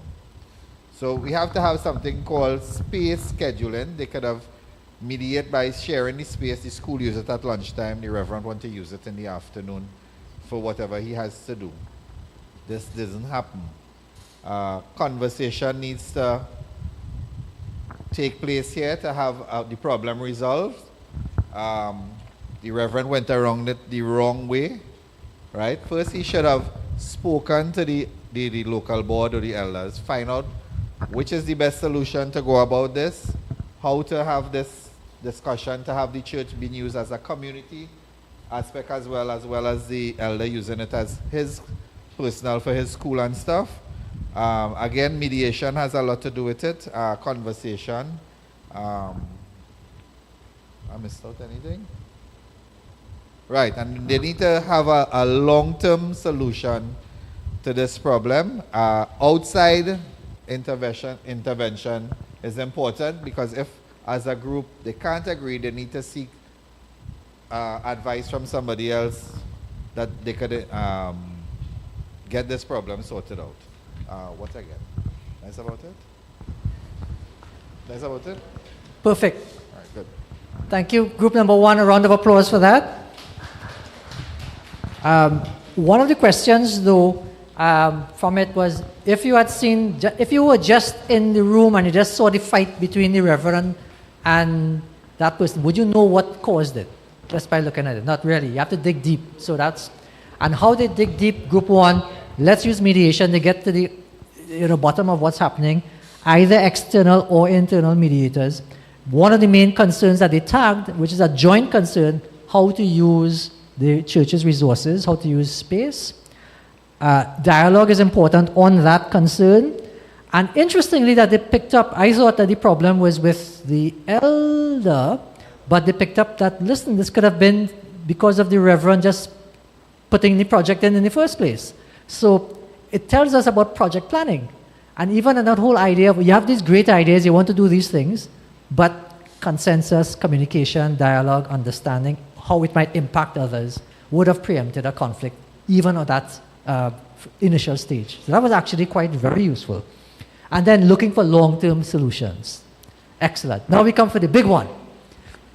So we dealt with a dispute that was happening outside of the church, which could have impacted the church. We've dealt with a dispute inside the church itself. And now we're dealing with question number 3. Should I just give the scenario, or you want to do everything? Go ahead. All right, so this... Go ahead. Hi. So we have Lynn, who is a biology teacher and dean at a respected Presbyterian secondary school. She's a long-standing teacher. She's well-respected by everyone. She's qualified, many years of teaching service. She's published papers. She actively organizes school events, fundraisers, instrumental in building the school's first biology lab. She has applied to be the vice principal of the school, but she is told as she's not a practicing Presbyterian, she will not be recommended for the position. She's also aware that another prominent Presbyterian from another school is tipped to get the job. This particular teacher is an elder, but her accomplishments do not match that of Lynn. She's very disappointed with this. She comes from a well-respected Presbyterian family, even though she herself has never attended church after attending Sunday school. And she never really took part in church events in her region. So she has written to the board to reconsider their position. And she lets them know that she has been advised to take legal action, even though personally she does not want to put the school's image to be tainted in public. So the first question, you are now on the board, how would you deal with this conflict? So we are on the board and we are very fair and we will hear everyone, especially Presbyterians. It's a Presbyterian school. So the first thing we will do, we will call her in for mediation. We would like to hear her point of views. We would want to know why she hasn't been attending church after Sunday school and why she did not take part in events, because she is a teacher in one of our Presbyterian schools. So we would have thought that, she would have still continued to be active in our church. So we will hear her views, hear what issues she have. And then we will also look to sensitize her. We will look to discuss with her the criteria for assessment for promotions. We will bring into account teachers' reports. So as a teacher and you come into the Presbyterian school, this is something that is done from the time they start until they have to go up for promotion. We will acknowledge her strengths. We will acknowledge all she has done in terms of being a teacher in the school and what she has accomplished. So we will let her know, yes, she will be considered, but there's a criteria for assessment and a criteria for being able to place her in the position. And we will still interview her, but letting her know the outcome is dependent on our criteria for assessment. The second part is, would it make a difference if she was a practicing Hindu? And the answer to that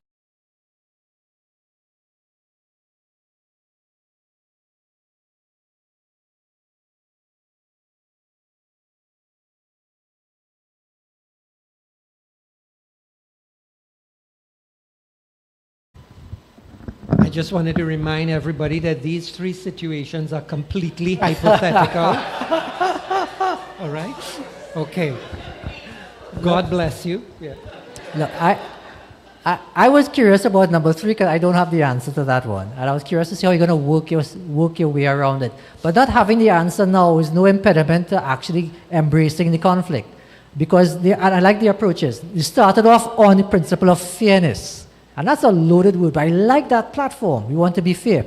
And it's interesting to see how you're wired on fairness. Her wiring on fairness is acknowledging strengths, validating who you are as a person, encouraging respect for who you are, but at the same time, setting out, look, these are the criteria that we have to follow.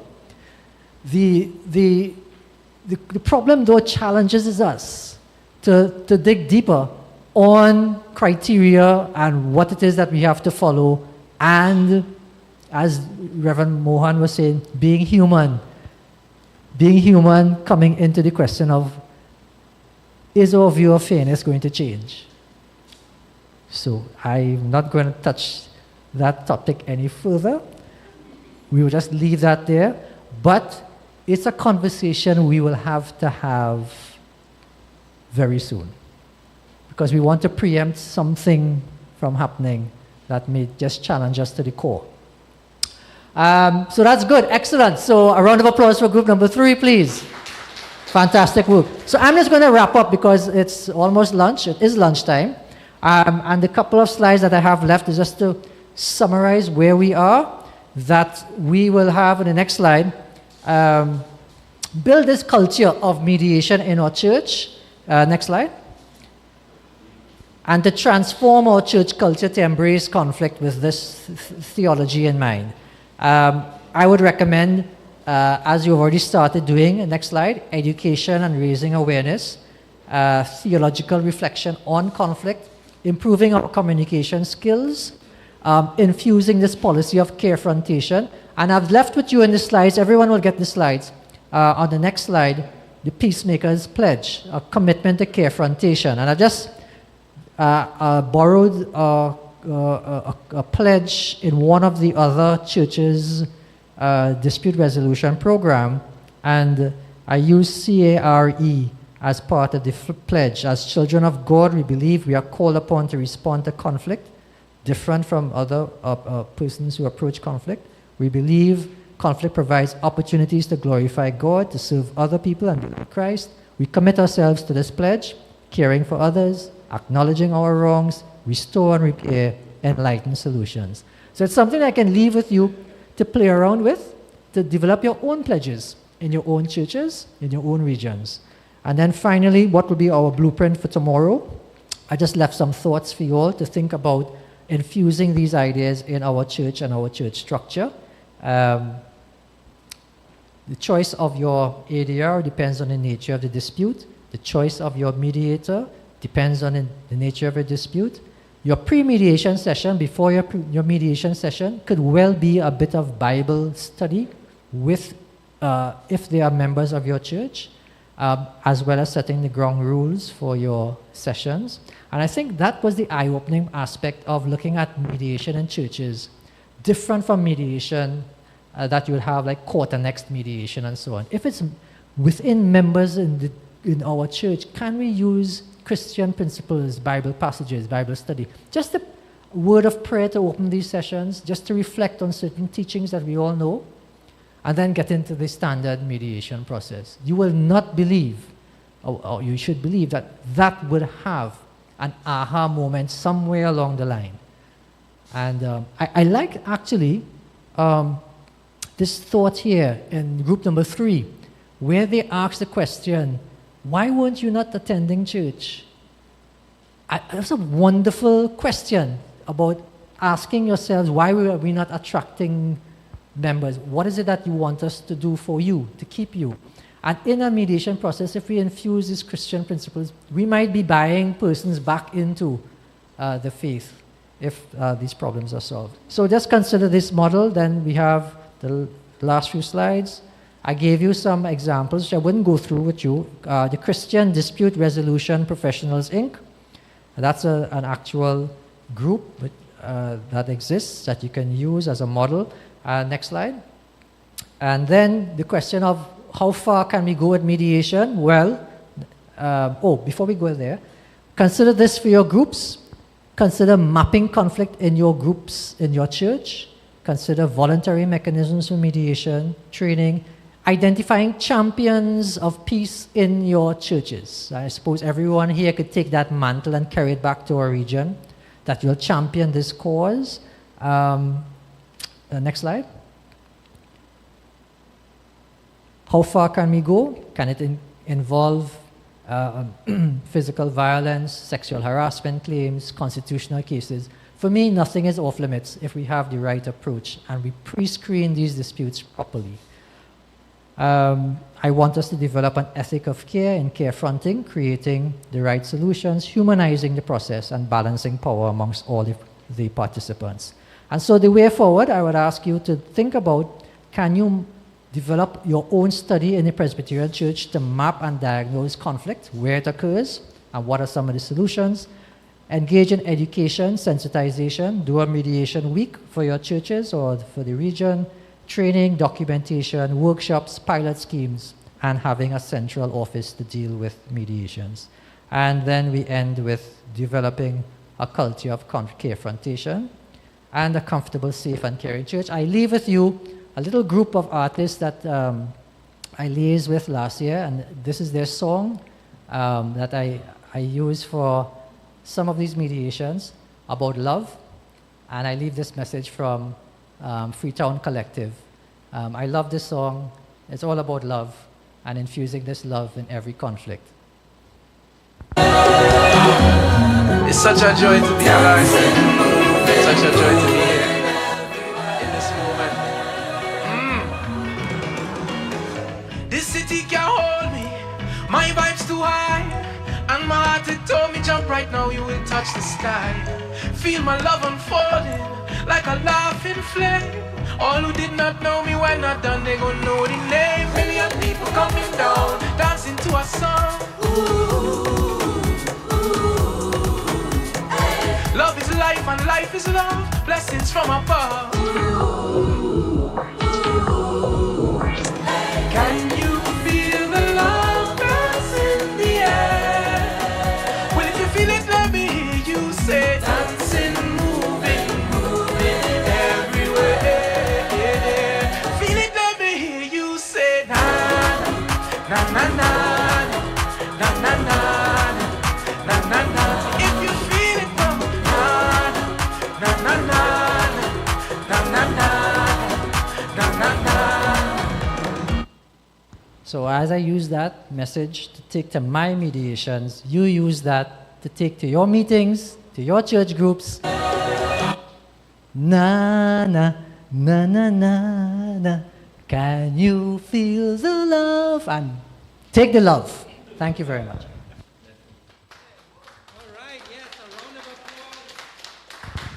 For the Honorable Justice of Appeals. Yeah. Someone asked me if he's a real judge. They find he's so friendly. So I said yes, yes, yes. I mean, if you reach up before him in court, it might be a different story, or it might have been a different process that got you there. But we're so grateful, Justice Kokram, that you took this time to be with us. We know that you have a very busy, very demanding schedule, and we know that when you're asked to do something, as you all could see, he dedicated his time, his effort, his research, and what I mentioned about his brilliance and emotional intelligence and humility in full measure to this. And we look forward to this journey, and we'd be very happy if you were willing to return and provide us more training on mediation and so forth, so all of us could become champions of peace in our own congregations. And at this time, we're going to close in prayer, and our prayer will include a blessing for the refreshments. We've got refreshments provided for everybody, and we do have our moderator back with us. So moderator, I don't know if you'd like to come and close with us in prayer. I know the moderator had a few things to do, so the Right Reverend Daniel Chance wasn't sure he'd be here at the end, but he did come back, and we're so grateful for that. Thank you. So if you'll close us in prayer and bless the refreshments, and of course, if you have any remarks to make, go ahead. I went across there to address the secondary school managers and the ADCOMs. And Reverend Adrian said, it's a hypothetical case. Members, I appeal to all of us, if we could, incorporate the qualities of Christ in our lives. Tomorrow is Pentecost, and we know what Pentecost entails, the outpouring of God's Spirit. And those of us who follow the Pauline theology, we know about Christ in you, the hope of glory. So, Justice Kokaram, it is my prayer that God will continue to bless you. And by extension, all of us, we have been appointed by God to do God's work. I brought my daughter with us this morning here, and I know she would benefit from this. Can we all stand, please? Gracious, holy, and loving God, You have placed within every heart your divine spirit. And God, as we continue in this journey of life, remind us all that you walk with us. Bless, Lord God, our college here at St. Andrews. Bless, Lord God, your son, our dear brother, Justice Kokaram. Bless, Lord God, all our young people. People, Lord, who envision a better church. A church, Lord God, where we would find that sense of belonging. Where your word, Lord God, will be read and proclaimed. And where your people will grow spiritually. Bless, Lord, the refreshments provided. We thank you, Lord God, for your indwelling. Guide us as we leave, for we pray in your name. Amen. Thank you very much, Right Reverend Daniel Chance. Thanks to Ravesh, who graciously, kindly, and gratuitously does these broadcasts free of charge. The PowerPoint that Justice Kokaram used will be emailed to all of you as long as Raquel has your email, which I'm pretty sure she would. We will send you the email. We'll also email you the scenarios a little later on. And please collect your refreshments. Raquel will show you where. It's right at the college office. And God bless you. Bye for now.